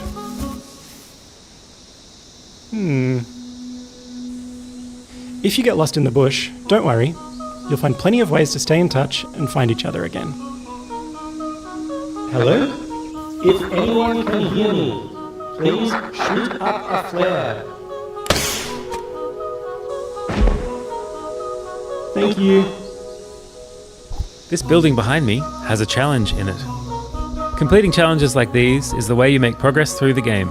They're all about teamwork, and they're all a little bit different. A lot of them are designed so that you find funny and surprising new ways to talk. You might need to do some miming, or come up with a special code, or even sing to each other. Okay, so you want to find a speaker that's like ooh wah wah, ooh wah wah, ooh wah wah. They're not all about talking though. There's a bit of platforming in there, some sports, and some weirder stuff too. Stop. Our challenges are open-ended, and leave plenty of room for you to do things your own way. Like the rest of the game, challenges in Big Walk are about the joy of muddling through things together. So that's Big Walk. There's heaps to see and do, but there's also lots of room to just hang out in between. We think there's some real magic that happens when you forget your plans and find yourselves doing something else entirely. You can sit and watch the sunset. tell stories as you wait for the night to pass. Go dancing! Or you could steal your friend's binoculars and kick them into the ocean. Oi. Sorry. We hope you enjoyed this little tour and got a sense of what we think is so special about this game. We made Big Walk to be a nice way to hang out with your friends in a video game, and we hope you like playing it as much as we do. Thank you for watching. Goodbye. Goodbye. Goodbye.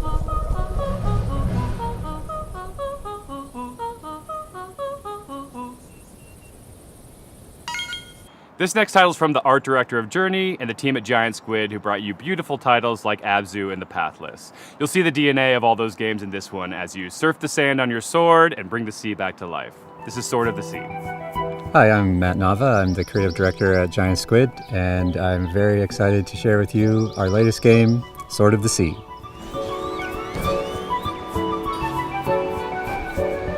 Sword of the Sea is a atmospheric adventure game where you surf on a sword. And it is trying to give you the kind of spiritual experience that you get as a surfer, a snowboarder, a skater. It takes a lot of what I've done in my previous games, going back all the way to Journey, Abzu, The Pathless, and you're going to see those elements in the game, but it's going to take you somewhere new. Sword of the Sea is all about movement, getting into a flow state, and that's something that as a snowboarder I've experienced myself. I feel like there's this kind of magical experience that you have with these extreme sports. When you're doing it, you actually find this kind of meditative quality. You are moving very quickly, but you get to understand nature in a way that you can't otherwise. You get to see the whole mountain at once, and that lets you kind of connect with the world in a deeper way. And I think that's what we want to do with the game.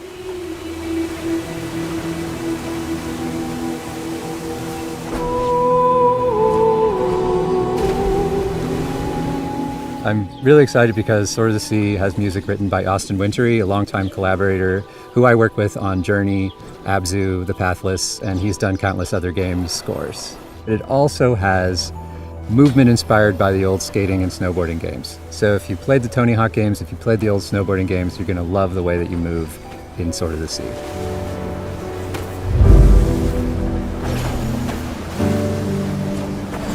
We can't really guarantee that the game will be a spiritual experience for players, but what we can do is create the environment, the conditions under which you might have one.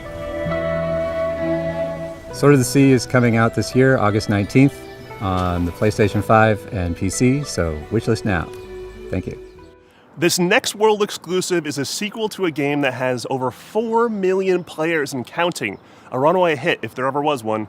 But to make a sequel, you have to bring something new to the genre, something evolved, and that's exactly what this developer did.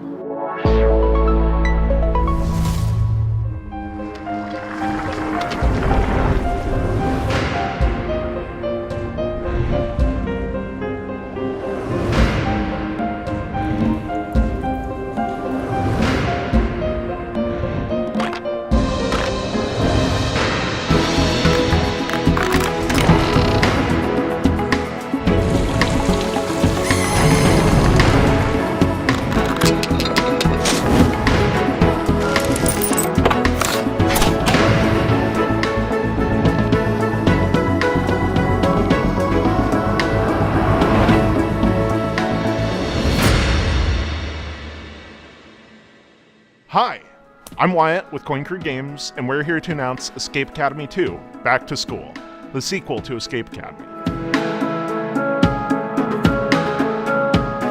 Escape Academy 2 is an open-world escape room game, where between your escape room classes, you can explore a living and breathing campus that functions as one big escape room. We felt inspired by games like Unwell and the Legend of Zelda series, and how they leverage free roam puzzle solving, so we're really excited to bring that into the Academy. Our background as a studio is in building immersive narrative escape rooms. So when we started making a sequel for Escape Academy, we asked ourselves, how can we push that even further? We looked at feedback from the first game, and the #1 most requested feature, by a huge margin, was more academy, to really get to be a student at the school. This time around, we're going to let you explore the campus, to go to classes, meet other students, and, most importantly, find lots of rooms to lock yourself up in. What was once a 2D level select map is now a fully realized explorable space. Whether you're returning to the Academy or stepping in for the first time, you'll find yourself in a world full of unique environments, from dusty puzzle archives to hidden rooms in unsuspecting places. The campus is designed to reward curiosity with secrets tucked into every corner for players to discover. From lighting and atmosphere to environmental storytelling, we've pushed every element to heighten immersion and mystery. For Escape Academy 2, our approach to narrative is to really lean into the roleplay of embodying a student at the Academy. You can talk to your fellow escapists to unlock quests, discover lore, and naturally get hit with a deluge of groan-worthy puns. Apologies in advance. Over the course of the game, you'll puzzle your way through character-driven quest lines that string together campus challenges and escape rooms, taking you through your second-year curriculum and the game's central mystery. If you want to get a sneak peek at the game and help us unlock its full potential, join our Discord and sign up for a playtest. We'd love to borrow your brain. Wishlist Escape Academy 2 today on Steam, and we'll see you when you get back to school. So stupid. Devo, Smashing Pumpkins, Lush. All these bands are part of the 80s, 90s vibe that is Mixtape, from the prolific creators of The Artful Escape. But this is not a music game or a game about music. It's a game about life and friends and the music that gets us through it. Oh hi, I'm Johnny Galvatron from Beethoven and Dinosaur, here in Melbourne Rock City. This is our secret hideout where we make video games. This is one of our artists, Arden. Fuck off. We're the BAFTA award-winning team behind The Artful Escape. But who cares? What's next? We're making a mixtape. I thought we were in Geoff Keighley's theme. We're in Day of the Devs too. Oh, cool. Mixtape is a coming-of-age action-adventure game about three friends on their last night together, listening to a perfectly curated soundtrack. It's a psychedelic retrospective, a musical journey that documents the breadth of their friendship and their greatest hits. In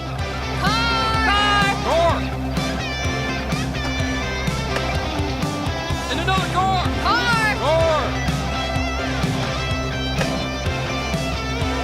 The whole game is a mixtape. The music is a mixtape. There's a mixtape of mechanics, from skateboarding to pulling slushies, a mixtape of eras, a mixtape of art styles and media, designed to take you back to the teenage wasteland. We gonna get your stash and keep going? That's a rookie move.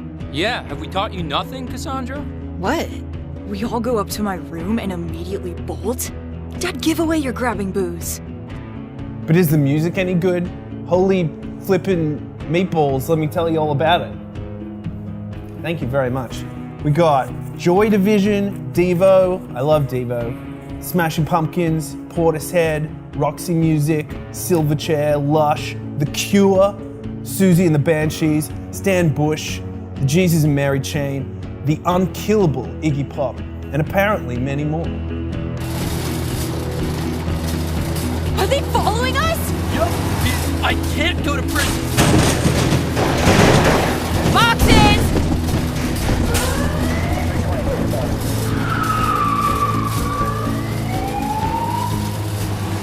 This is a terrible idea! What are we doing? If death looks you in the eye, dude, don't blink! Play it on Game Pass day one, wishlisted on Steam, play it on a PlayStation or Epic or whatever. I thought we were riding together. I didn't want to get all sweaty and shit. Fair. Mixtape. Nothing but the hits. Did you see that Drinkbox Studios just announced their next title, Blighted, moments ago at the Summer Game Fest? Well, now they're here to give you an in-depth look at the game. Hey, I'm Ian, the lead designer at Drinkbox Studios. And I'm Augusto, art director at Drinkbox. We're excited to finally tell you about our new game, Blighted.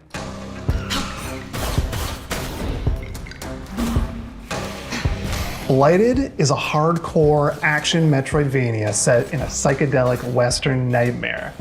The game's full of mysteries and secrets, and one of its coolest features is a dynamic difficulty system that constantly changes the enemies, the player, and the world around you as you play. People in this world have a sacred ritual. When someone dies, a seed is planted in their brain. Over time, a tree grows from their skull and bears fruit. By eating this fruit, one gains a knowledge and experience of their ancestors. That's how it was for generations. That is, until the one they called Sorcisto defiled the ritual. He discovered that by eating brains raw, he gained immense power. Sorcisto ate the fruits, destroyed the trees, and devoured your entire community. And in doing so, he released a reality-altering disease known as Blight. As the lone survivor, you have a singular goal. Hunt down Sorcisto to reclaim the memories of your people. Now, like the rest of the world, you're afflicted with Blight. It's constantly overtaking you, making enemies aggressive and unpredictable, and changing your perception of the world. You can find ways to suppress it, or you can harness it to fight back even harder. With practice, you'll be chaining together finishers, taking out huge blighted beasts, devouring their brains, and using their memories to fight and explore. With enough blighted memories, you'll start to see new layers of reality, reach hidden locations, and discover new gameplay mechanics. Blighted marks our studio's first venture into 3D, allowing the art team to bring their designs to a whole new level as they craft gorgeously eerie worlds for you to explore. You'll be making your way through remains of long-dead civilizations and manifested nightmares, through mines carved into the interior of petrified giants and scaffolds to the gods. Drinkbox has a rich history with action games, from Guacamelee to Severed to Nobody Saves the World, and we're excited to craft another one that will put your skills to the test. Blighted will support full co-op like many of our past games, and we're working with composer Jim Guthrie to create a soundtrack you'll never forget. We're excited for you to try the game, and we're aiming to have a playable demo later this year. Wishlist the game on Steam and follow us on social media to make sure you don't miss it. This next title is from a bona fide Day of the Devs alumni, Outerloop, whose games Thirsty Suitors and Falcon Age have both been previously celebrated in our showcases. Outerloop prides itself on being a minority-led studio with a mission to create accessible but meaningful games about underrepresented cultures and themes, and this title is a beautiful and vibrant example of just that. This is Dosa Divas.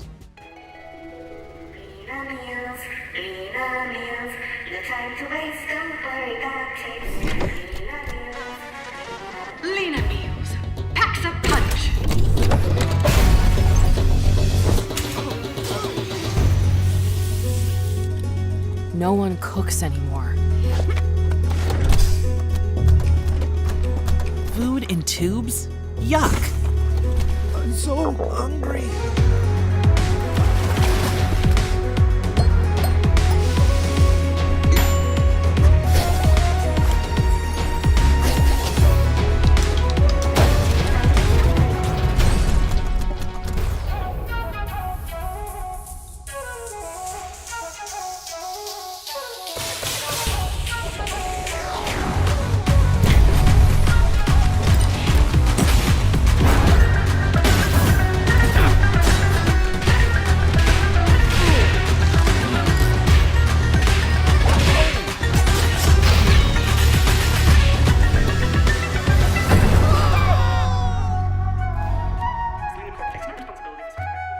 Hi, I'm Eka, Creative Director of Outerloop Games, and I want to introduce you to our new game, Dosa Divas, a spicy narrative-based RPG. Platform through vibrant villages, battle corporate goons,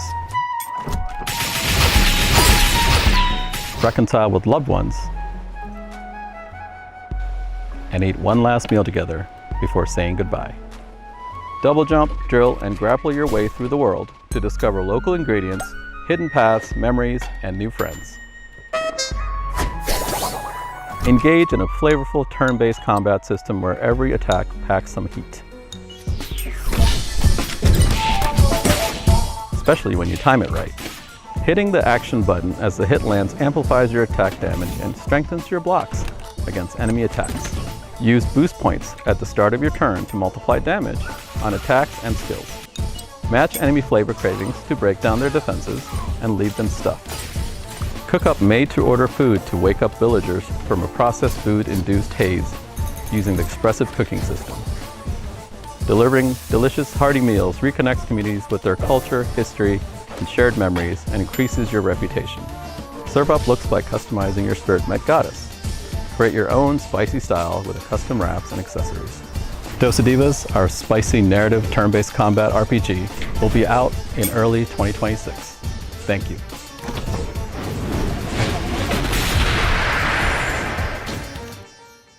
Our pals at Heart Machine, creators of Hyperlight Drifter and Hyperlight Breaker, have teamed up with our buds at Devolver. They're mixing things up with surreal, interdimensional demon horror. It's a genre, right? Or is it a genre? Probably should be a genre. Here it is.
Hi, I'm Miriam, producer at Heart Machine, working on Possessors. Possessors is a search action game set in Senzu, a corporate-run city which has been overrun by demons. What you've just seen is one of 4 animated shorts we made with Powerhouse Animation. They each tell the story of how a character or a creature from Possessors survived the attacks of the demon, or how they perished. In Possessors, you play as Luca, a teenager from Senzu who was injured in the disaster. Luca was forced to make a deal with a demon named Rem for both of them to survive. Rem possessed her, healed her, and made her strong.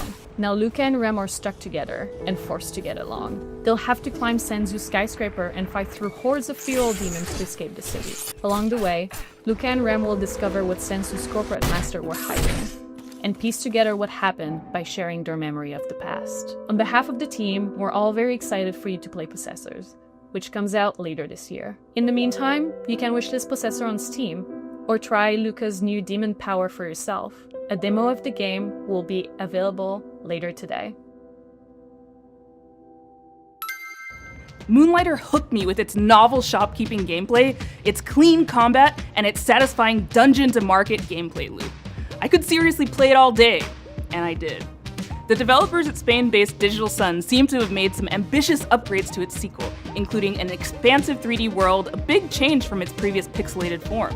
I hope you're as excited as I am to take a peek at Moonlighter 2: The Endless Vault. Hi there, this is Isra from Digital Sun. I'm beyond thrilled to share this event with you and show what's in store for Moonlighter 2: The Endless Vault. Moonlighter 2: The Endless Vault is a sequel to our beloved shopkeeping roguelike. As in the first game, here you venture into ever-changing dungeons to fight enemies and find relics. Then you go to your shop, sell your loot, and turn it into a profit to get better gear. This unique blend of gameplay is what made the first game so special, and now we're bringing it to a whole new dimension of quality and ambition. Talking about new dimensions, this entry begins in Tresna, a blood-brimming town. Here, Will finds himself stranded after one of his adventures. He won't be alone, though. Old and new faces will join him along the way. For now, let's jump straight into the portal, where every adventure unfolds and both battles and looting take place. From the arid lands of Hodu to the grassy landscapes of Aeolia, each biome offers new mechanics, enemies, and rewards. Combat has been vastly improved, with some enemies specialized in ranged weapons, while others focus on close combat. Once you clear a room, several things can happen. You might find a perk, in-run effects that can increase Will's power and unlock new abilities. The other option might sound familiar to veteran merchants, as you can also stumble upon a chest. Inside, you'll find tons of priceless relics. Depending on where you place them, relics will unleash all kinds of effects. Backpack management will influence the outcome of your expeditions. Unlike in the first game, you'll be able to see the base value of each relic, although backpack effects can double or triple your profit. Let's say that you keep the adventure running. Let's say that you even feel brave enough to face one of Moonlighter's 2 bosses. These battles will put your skills to the test. Take the so-called Herald, for instance. This is one of the first bosses of the game and shows how the combat has evolved since the first Moonlighter. The Herald will throw projectiles and beams non-stop, forcing you to find cover and dodge hits. He's also protected by a sound barrier that you'll need to deactivate before striking back. Merchants need to be smart. It doesn't matter how far you get. Successful runs leads to the same place, your shop. The shop is where you put a price on your loot and try to get the best deals. There are ways to influence the outcome. For now, all I can say is haggle hard, sell harder. Well, there's actually something I can already share with you. Just like the perks in the dungeons, you can also unlock special effects each time you open your shop. They can potentially skyrocket your profit, unleashing powerful synergies and selling streaks. You never know what will happen when you open your shop. That's why we call it a shopkeeping roguelike after all. That's it for now. After nearly 7 years since the original Moonlighter was released, we hope you are as excited as we are. Please stay tuned to our socials for all things Moonlighter 2, The Endless Vault. See you in Tresna. Inspired by Pietro Riva's manifesto, Rejector, Thomas feels driven to advance our medium by creating games for new audiences and to hopefully entice those who might not be usually interested in playing a video game to take an interest. From Thomas Waterzoo, creator of Please Touch the Artwork, this is Please Watch the Artwork.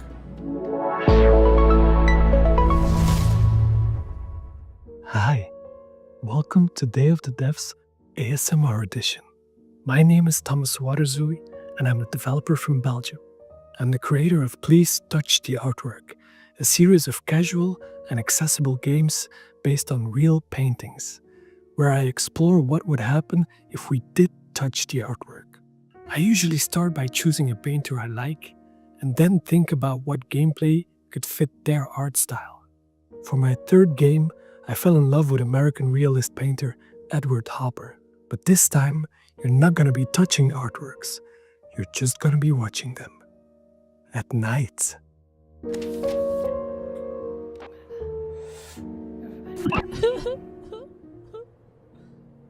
Please Watch the Artwork is a psychological spot the difference game, where you are a night watch at the Museum of Animated Modern Art. In short, MAMA. Your job is simple. Watch the paintings and report any anomalies. However, these are not your everyday paintings. They are alive, and there is a mysterious sad clown wandering around, spreading their sadness over all the paintings. You're gonna need a good memory, focus, and lots of coffee to avoid this from happening. If you don't know Edward Hopper, no worries. You don't need to know him to be able to enjoy the game. But he's most famous for his painting, Nighthawks. He depicted themes like loneliness and urban isolation, so for me it made sense to create a psychological horror game. I also wanted a mechanic that made people really look at the paintings, hence the Spot the Difference gameplay. There are no jump scares in this game, and no monsters. The only things that are chasing you are the feelings of paranoia, self-doubt, and maybe some nostalgia towards Hopper's America from the early 20th century. Okay, you've got some clowns, but they are kinda harmless. It's just you, the night, and the paintings. I don't have a release date yet, but you can now wishlist the game on Steam. However, and don't tell this to anyone, it's probably gonna be around Halloween this year. Shh. Thanks to Day of the Devs for giving me this wonderful opportunity, and I really hope you like this bizarre little thing I made. Bye-bye.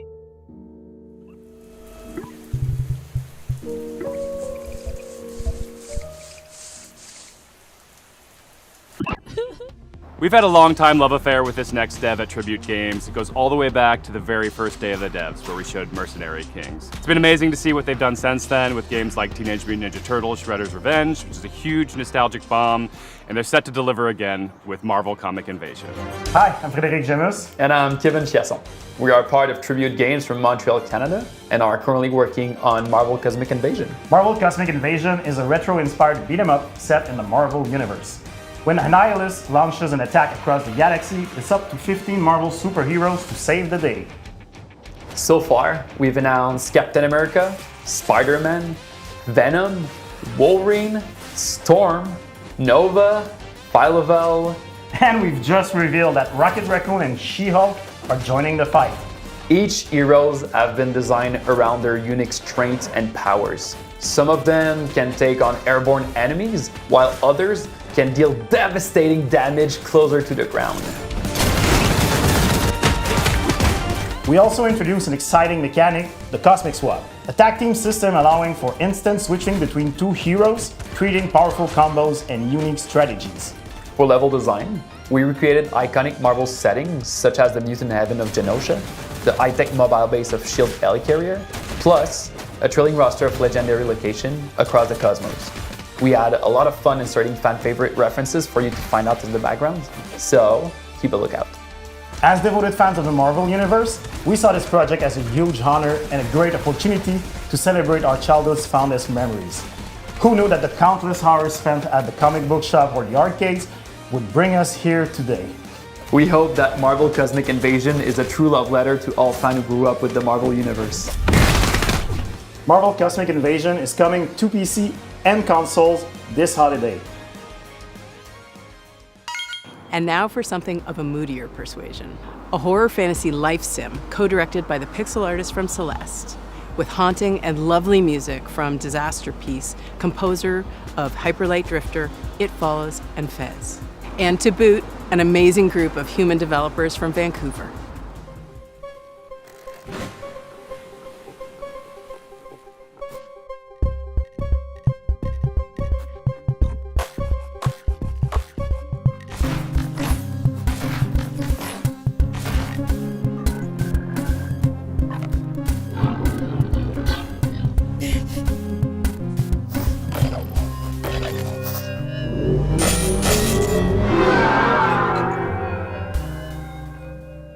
Hi, I'm Isa, programmer and writer of Neverway.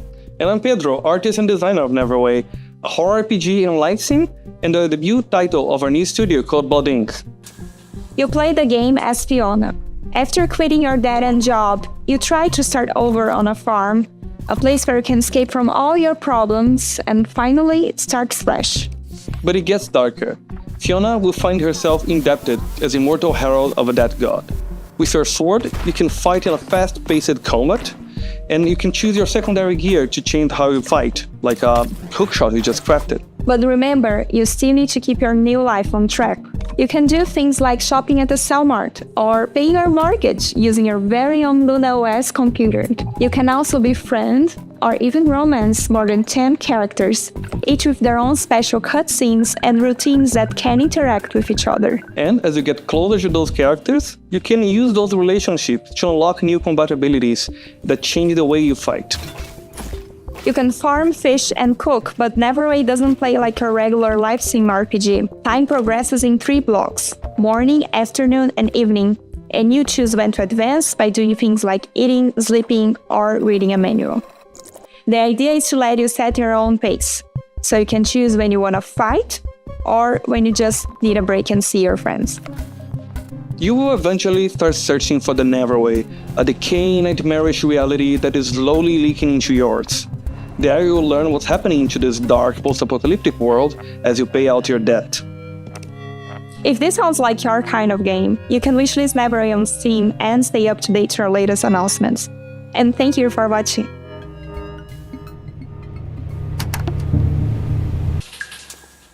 It's time for a world premiere. This one from a studio based in Johannesburg called Nyamako. Their previous title, the postmodern platformer Semblance, earned them a place on Forbes Africa's 30 Under 30 list back in 2018, along with a host of other accolades. And since then, they've been hard at work on Relooted, a heist game which tackles a political and righteous subject matter.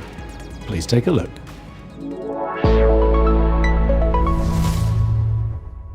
We need a ride. Something incognito. Like a submarine. No, but also fast. Like a jet/submarine. Can you be serious? Ready.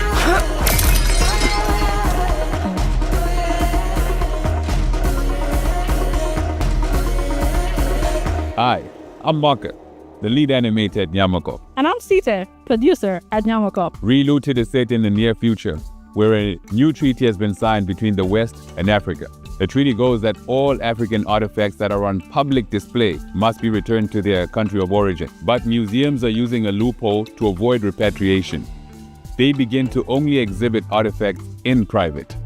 Our heist crew is made up of regular people who band together to see these artifacts returned to their country of origin, operating from a hideout in Johannesburg, South Africa. Cuckoo, how do you do the mysterious play, guy? Are you not tired? Rest.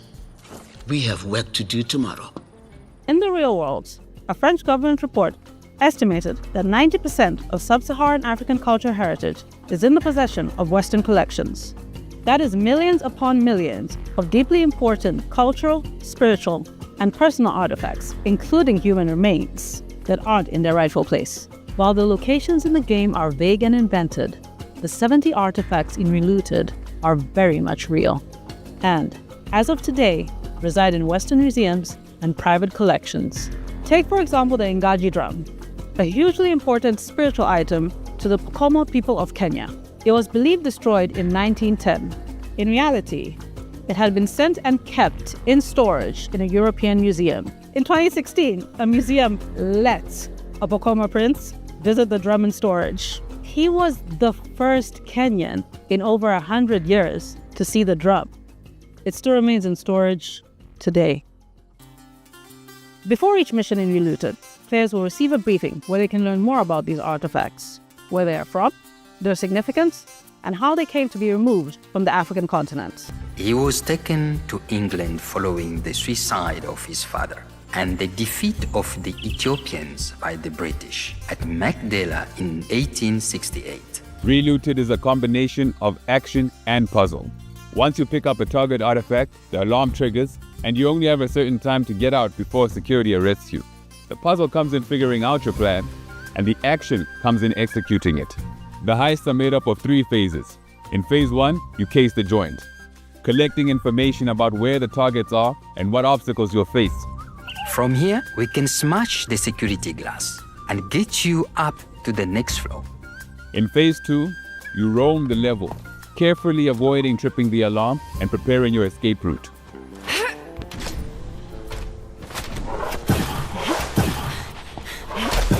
In phase 3, you execute, flowing through your plan and evading security systems as you carry Africa's heritage home.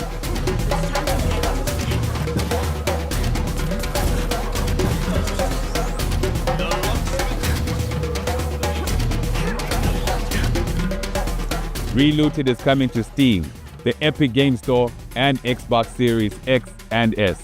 You can wishlist it now. Remember Patapon, that charming series of games about those little dudes walking around doing stuff and making music? Well, there's a sequel. Well, kind of a sequel. It's a spiritual successor.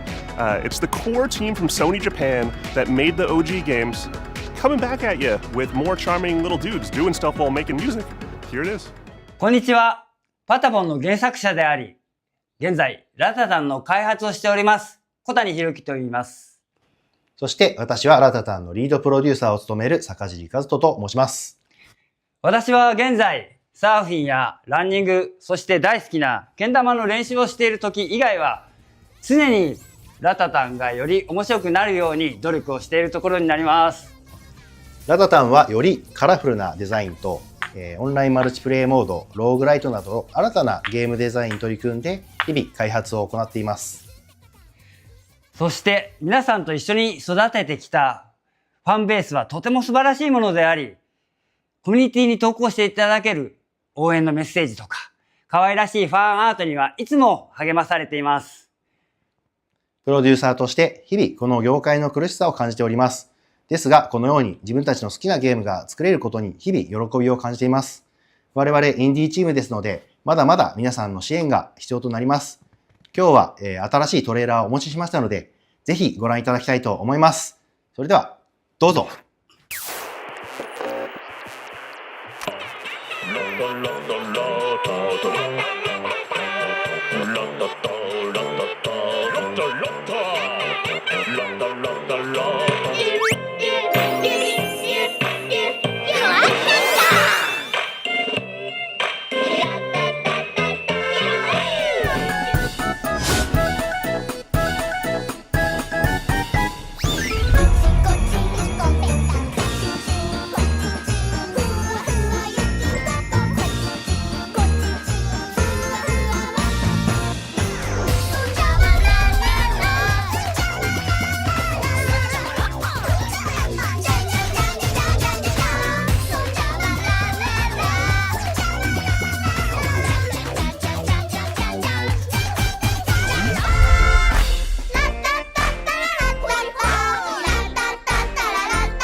デイオブザデブス、そして素晴らしいファンの皆さんに感謝を込めまして、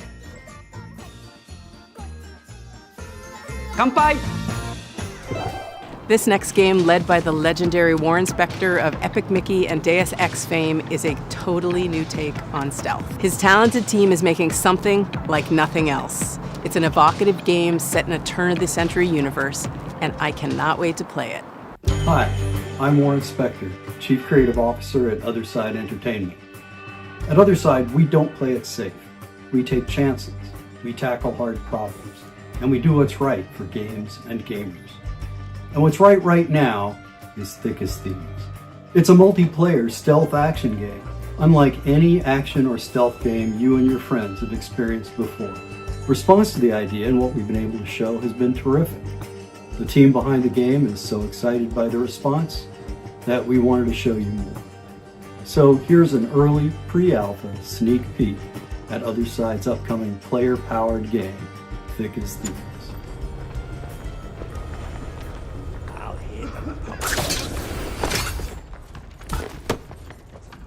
So we're trying to have all the bells and whistles of an immersive stealth game, like hiding in shadows, understanding NPC pathing and vision cones and timing your movements with them, and lockpicking your way through a guarded location. The X factor to me, however, is probably the presence of other players in the same game. The thing is, I could study the AI all day long. I could study the levels all day long. But the other thing is, I don't know what another player is going to do. Are they going to actually pickpocket me? Making, situations that are just so fun. Something that won't happen in another match ever again. I think that's the thing that I'm looking most forward to seeing players do. I can feel like a real master of stealth or deceit or cunning because I'm not just outsmarting NPC AI, which can be satisfying, but it's an actual human being that I'm getting the best of. So one of our core design pillars in Thick as Thieves is to play with your ears. And to me, that means a lot as audio director because you understand your surroundings at all times. You understand where you are on the map. You can hear where other thieves are. You can hear other threats like guards. You could also be able to tell oh, I'm in this quiet environment, and then I can hear outside, it's very loud. So I'm thinking to myself, wow, okay, if it's raining and there's a thunderstorm, maybe that can mask some of my sounds so I can kind of go in undetected. And a lot of this is not faked. If you hear a train in the background in the distance, there's actually a train passing by in the world. Every thief for themselves, right? You know, thieves going at it 1v1v1. And one thing that I really like to do is kind of stay back in the shadows and watch everyone go at it. People are falling into my traps and then just waiting for the right moment to swoop in.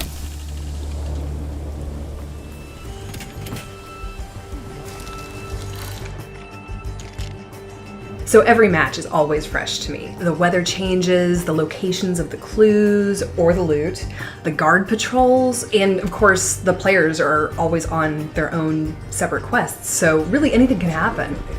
That's far enough. You know, we've been working on this game for a while now, and I'm just totally stoked that other people are excited about it too. I really want to get this game in front of more players as soon as we can, and I'm hoping that many of you will sign up for a playtest. We'd love to get your feedback on the game, and we'd love to show you what we've been putting together over here. So, thank you very much. This is a new title from a longtime collaborator of ours, both at Double Fine Presents, where we published their game Kids, and here at Day of the Devs, where we've highlighted titles like Time Flies. Here's a first look at their new game, Pocket Boss.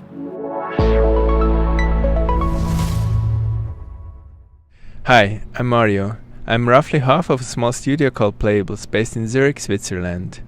I worked on games like Plug and Play and Kids.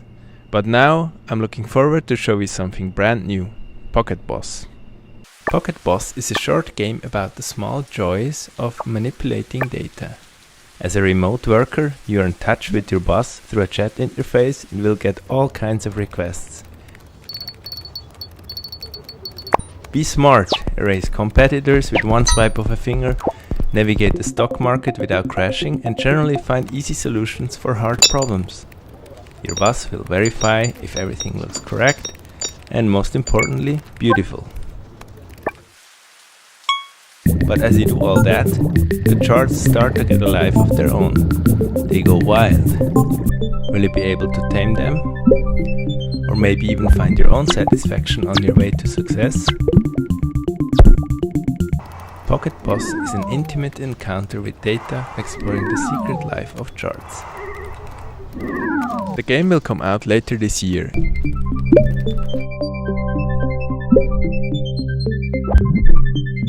You can find more information and a link to the Steam page on pocketboss.ch. Thank you. This autobiographical game is all about food and our complicated relationship with what we eat and what we see when looking at the scale. Its unique gameplay unpacks the frustration and even the strange humor of cooking, eating, working out, and more. And we finally have a release date. Hi, I'm Jenny. Hi, I'm AP. We're the co-directors of Consume Me. Consume Me won the Seamus McNally Grand Prize at the 2025 Independent Games Festival. More importantly, it's about to get its release date announced at Day of the Devs. After we talk specifically about how cool it is. Did you feel like a complete jerk and/or a loser in high school? Well, I did. And I did not stop her from spending several years of her adult life letting me make a hardcore role-playing game about it with her. I was not my high school valedictorian. My grades were a toilet emoji. Furthermore, 0 European museums had ever yet featured an exhibit of my art. So the only thing I could think of to want to do was get hot. That's where you come in. Are you tough enough to help cartoon me get hot? Each story chapter in Consume Me sees Jenny with new goals and not enough time to comfortably accomplish them. You, the player, must manage her schedule by making meticulous decisions about how to spend her free time. Every activity costs or boosts different resources. These activities often involve mechanically hilarious minigames. In Consume Me, putting food on your lunch plate is a puzzle game. You can buy a sponge at the corner store to make the hitbox bigger in the bathroom cleaning minigame, and you can also wear a special outfit that results in your mom giving you more money if you clean the whole bathroom. Yoga might kill you. Encounter cash on the street while walking your dog. This part is based on real life, by the way. 1 out of every 16 times I walked my dogs over the past 4 years, I've encountered a crisp 20 on the ground. Can you win the heart of the boy of your dreams? Can you hold on to it? Can you chart a course toward a sustainable future? Can you fit just one more to-do goal on your plate? Or is it already full to bursting? More importantly, does any of this matter, either in the game or in real life? We don't have time to spoil the story here. So you'll have to find out yourself when Consume Me comes to Steam on September 25th, 2025. Please wishlist it as soon as you can. Seriously, at the rate of $20 per 16 dog walks, it is going to take me 1,095.89 years to earn $1 million, and we need to make another game after this. Thanks. Thanks. Sometimes great games can go unnoticed. If you're lucky, maybe you build a small cult audience, but very rarely do those games go on to inspire huge games like Undertale.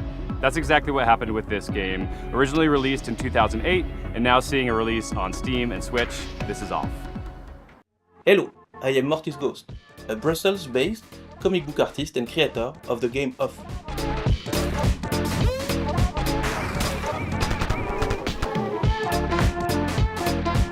Off is a game I made 15 years ago when I was still a big, sweetie, drooling crybaby. It's a Japanese-inspired RPG where you control a baseball batter chasing ghosts in a cubic, strange world. I made this game with no other ambition than to create something funny to show my friends and a few people on the internet. But it got out of my control and became very famous. The reason is that the game is somehow cursed.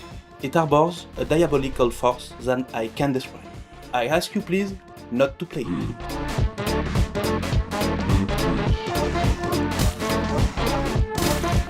Hi, I'm Jack Murphy, a dev on Off. I'm Ryan Allier and the studio director.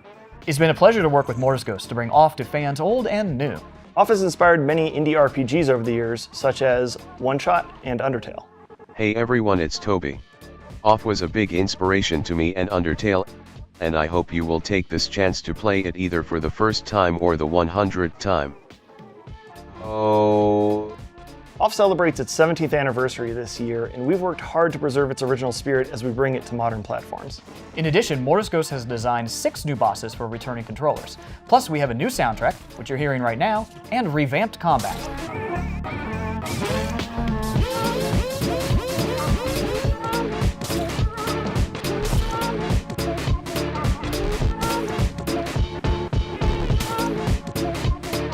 We're proud to announce Off's release date for Nintendo Switch and Steam.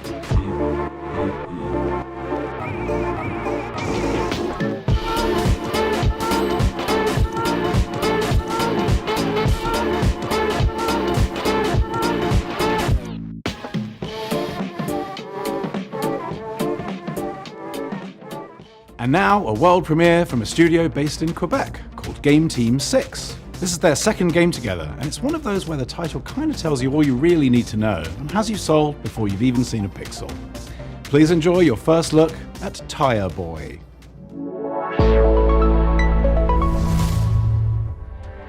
Hi, I'm Corey Martin. I'm Thomas Tobin. And I'm Andy Chmalenko. We're co-creators of Game Team 6, a small studio from Canada making heartfelt games with big ideas. We're so excited to introduce you to Tire Boy, a playful action-adventure platformer about a tire person. Tire Boy is fast and nimble, leaping through lush environments, solving environmental puzzles, and taking on heroic battles. All while helping locals and uncovering his own past. Tire Boy may be the last of his kind, and was lost as a child. At the start of the game, we learn how he was raised by a large owl named Nestwick, and doesn't know much about his family or ancestors. It's a story about connection and curiosity as Tire Boy journeys through a vast, unfamiliar world, searching for purpose and traces of his forgotten origins. Many of the locals have grown fond of Tire Boy. They'll often ask him for things ranging from small favors to the game's main objective. which is to repair a giant radio transmitter to help the local community make contact with long-lost travelers. In spite of its silly premise, we're striving to make the world feel really grounded and genuine. Another thing we've emphasized throughout development is being playful with the scale of things in the world, wanting to make the player feel small and make you feel like a kid, giving you that childlike experience of feeling like everything around you is impossibly big. And that has a meaningful impact on gameplay, given that you move fast and it feels more satisfying to do so in a big, sprawling world. Tireboy is weird, heartfelt, and full of little surprises. And we've built it to feel like a place you'll want to come back to, whether you're chasing big moments or just soaking in the quiet ones. Wishlist Tireboy on Steam now and follow @tireboygame.com on Blue Sky to keep up to date. Thanks for watching and enjoy the rest of the show. Who doesn't love a vacation? Toem took us on a delightful expedition, and the sequel, Toem 2, takes us even further from 2D to 3D. Something we made from Sweden does it again. Hello everyone, I'm Lucas. And I'm Niklas. Co-founders and developers at Something We Made. Some of you might remember us, or even better, our little game Toem from 2021's showcase. Making Toem was an adventure on its own. We never thought it would bring a whole chapter afterwards filled with love from all around the world. And that's why it's exciting and honestly a bit scary returning to something so dear to our and others' hearts. We teased the game at Wholesome Snack in December, and we're beyond stoked to show the game for the very first time.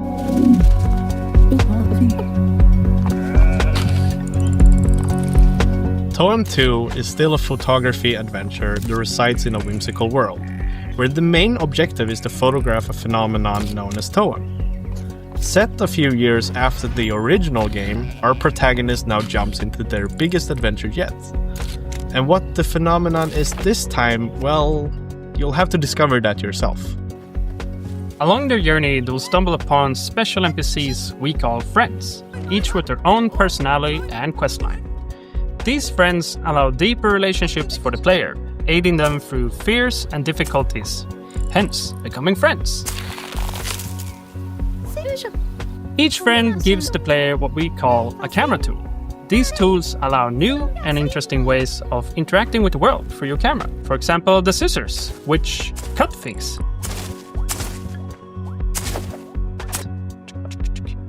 Or take the hammer, which, yeah, you guessed it, is great for smashing stuff.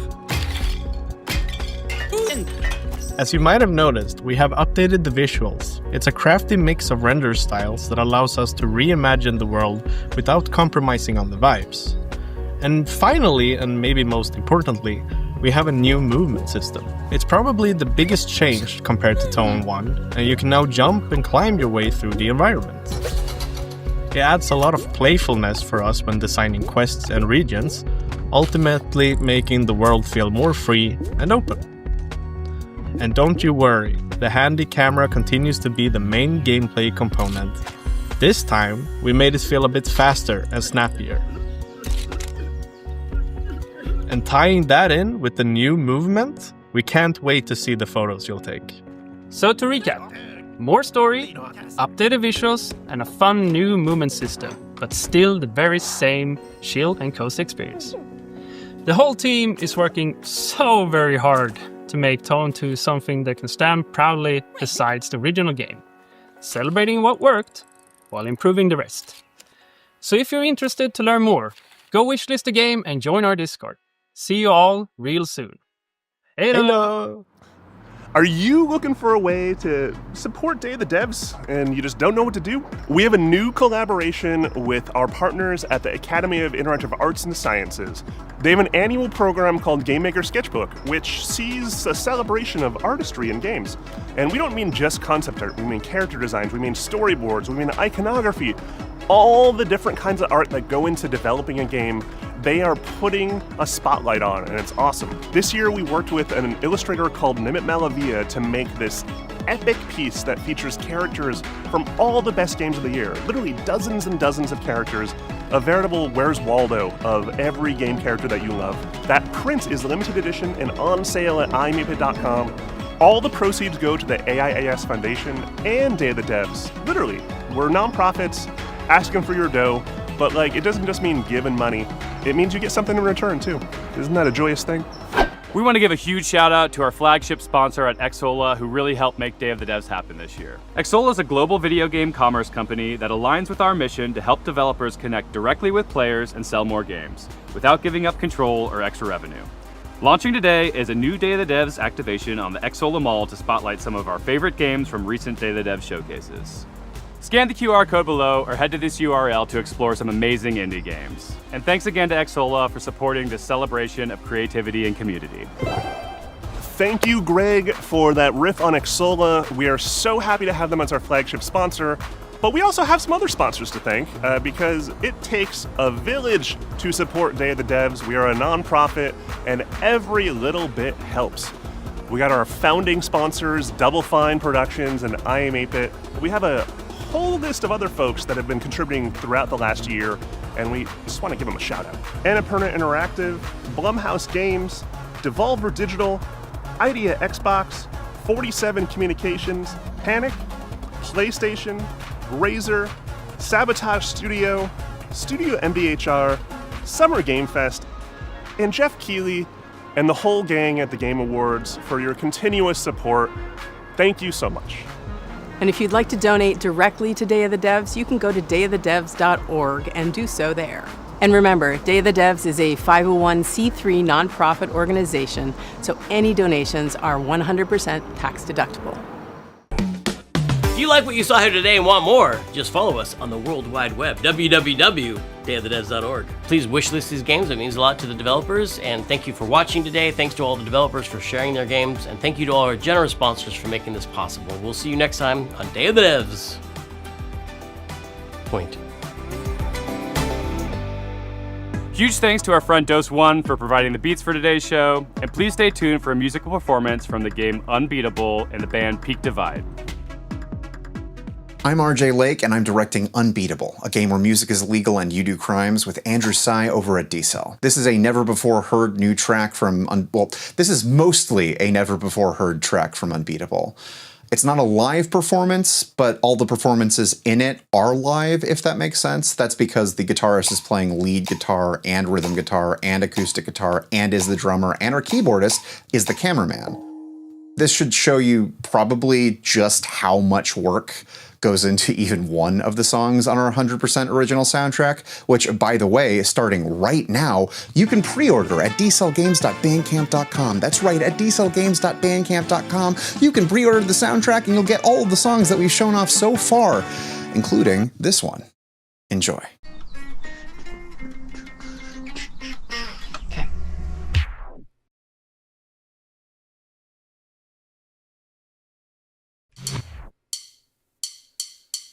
Has your voice been truly locked away?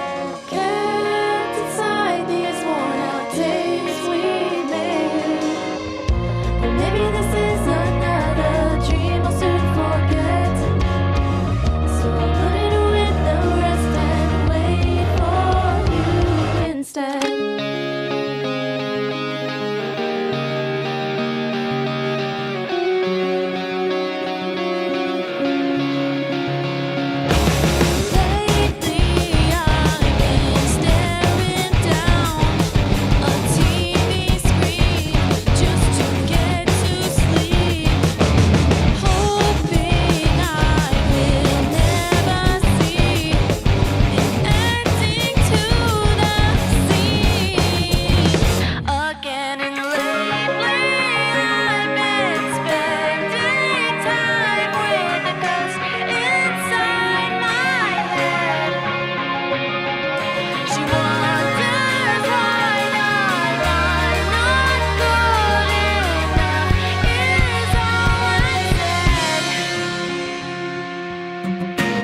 That song is called Worn Out Tapes, and it's actually going to be playable in our demo starting during Steam Next Fest on June 9th, alongside Worn Out Tapes' Tally Ho version, which you might recognize from Rhythm Doctor. I remember hearing that first version of Worn Out Tapes all the way back in 2018, which is when we started working on the game. As time went on, the style of the game's music and the way we designed the charts for them evolved. And it's a full circle moment getting to bring you this brand new rendition of the song when made for their final version of the game. Both the vocal album and the score for Unbeatable just went live on dcellgames.bandcamp.com for pre-order. And if you pre-order the vocal album, you get all of the songs that we've shown off so far, including Worn Out Tapes.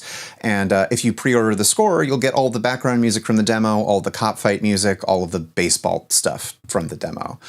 You can also listen to all of that starting today on our YouTube channel. And that's basically it for my calls to action for this. What else is there to say besides wishlist the game, play the demo, and thank you a lot. Like, genuinely super... We're not here without you. Like, genuinely. I don't have anything to say. I don't have any real words. All the planned stuff ended back when I stopped talking about the album. This... I can't really think of a good way to thank you, because there is more love that has come into D-Cell than I have any idea what to do with. This game doesn't exist without the support we've gotten so far. So, oh my God, from the bottom of my heart and everyone at D-Cell Games, thank you so much. We're going to continue trying to do the best we can do.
Kenny's son makes video games.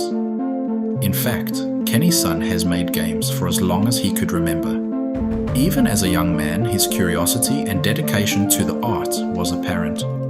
His parents, his teachers, and his friends all knew this about Kenny.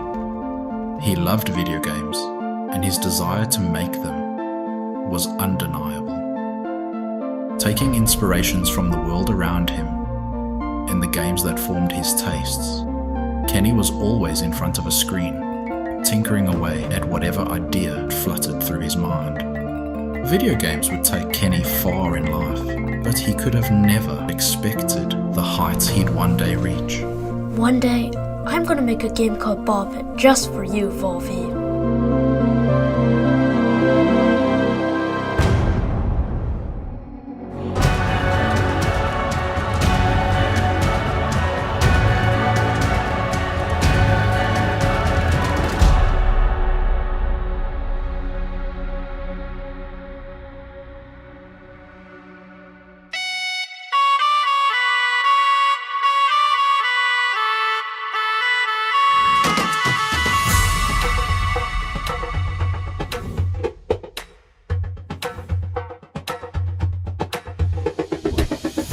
Hey there, I'm Kenny's son, and I'm coming up with my new game, Ball Pit.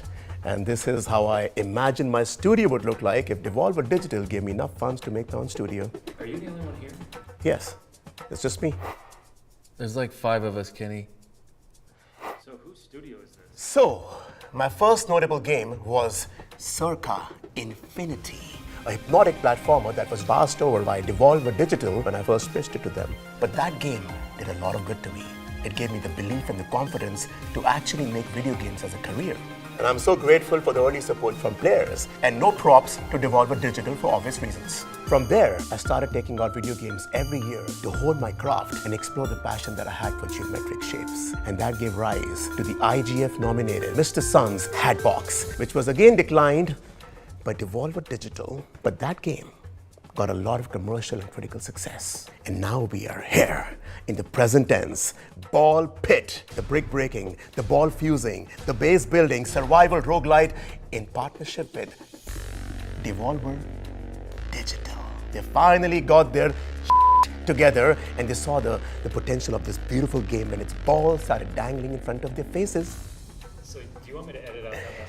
No, please don't, keep it. So now we're going to discuss about Ball Pit, and we're going to see its first trailer, and after that we're going to dwell a little bit deeper into what makes this game so much fun.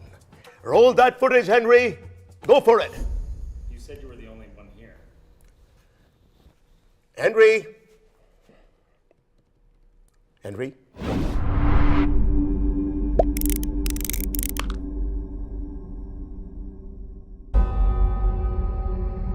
Balbalan has fallen.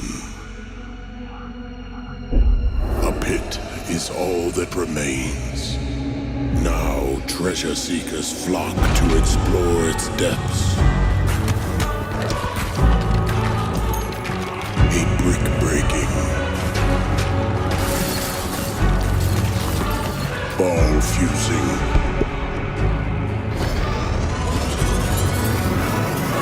base building, survival roguelite.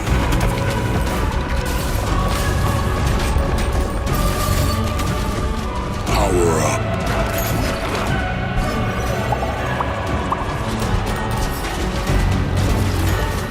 Rebuild Balbalan.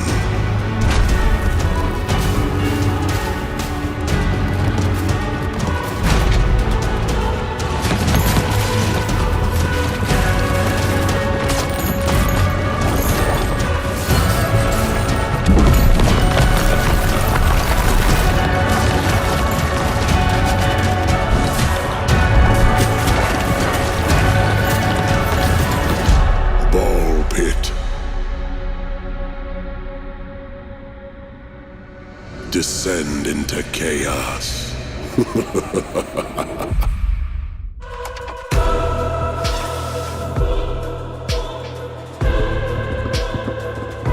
That computer isn't even plugged in. So anyways, listen. when I first started work on Ball Pit. When we started work on Ball Pit. So I was saying, it was a little different from what it is right now. The core concept has been the same from the beginning, but I've built on top of it the last few years. Also, the game comes from a very private, intimate space. Look, when I was a little boy, I was diagnosed with IBS, internal ball syndrome. That's not what that stands for. Now, what that meant was that I would spontaneously spit up balls. These dang balls. Now, that was not painful or anything, but the affliction was such an important part of my life that I had to weave it into the narrative of my next game as an artist. And as they say, true art lies within. Ball Pit. The demo is on Steam as we speak, and the full game is going to release later this year. So if that is something that intrigues you, then please give the demo a spin and also wish list the game to be up to date with the release date later this year. And if even then you're not convinced, then I have two folks that I've invited who have been really important for me to bring this game to life. And other people back behind the scenes, team, thank you so much, everybody. Thanks. But these two have been the two stars for sure.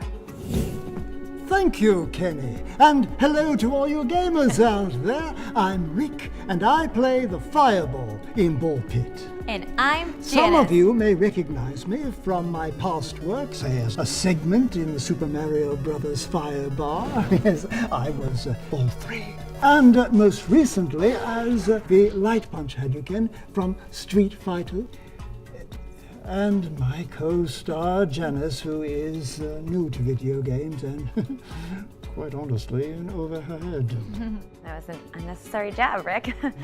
So, hello, I am Janice, and I play one of the hunters in Ball Pit, which is just one of the many playable characters. But, well, I'm just so excited to be working on a video game. So my kids love video games, and they just think this is so cool. And I used to work in insurance, and you know, sometimes I handled fires, but not like fireballs. Would love to extinguish that. But this is just so much more fun. Look at me in my dress-up outfit. It's so fun. But anyways, I'm rambling now, so sorry about that. I'm just excited to be here. Woo! A masterclass in syllables. Now, Ball Pit is a fast-paced fantasy roguelike wherein heroes must find the balls to plunge deeper into a seemingly bottomless pit of monsters. There are two sides to the game, much like that two-faced Janice. Oh, you, Rick. The combat side of Ball Pit sees players select one of the hunters, each with their own starting ball type and special perks. Collecting XP gems from vanquished foes builds up your meter, which allows you to add new balls and items into the mix and upgrade, or even combine existing balls to create insane mashups of power. Each realm you visit has its own unique enemy tile set, pesky mini-bosses, and menacing final boss figure to clash with at the very end of the run. Win or lose, you can take some or all of your spoils of war back up the pit to base camp. Use those resources to build out new structures to your town and fields to harvest that unlock new playable hunter characters, each with their own flair in combat. Over time, your base will expand, giving way for more room for buildings, fields, and quarries to draw from, and improve your hunters' chances of survival. There are many realms to roam, many hunters to unlock, and a dizzying amount of balls and combinations to experiment with on your quest to rebuild Babylon. Thanks for mansplaining, prick. Oh, I mean Rick. Slip of the tongue. And that, my friends, was a little bit on Ball Pit. And there is a lot more to unveil in the coming months as we march towards the release later this year. If you still haven't, please try the demo on Steam as soon as you can, because this has been something that I've wanted to create since I was a sweet little boy. Hi. And this is something very, very special.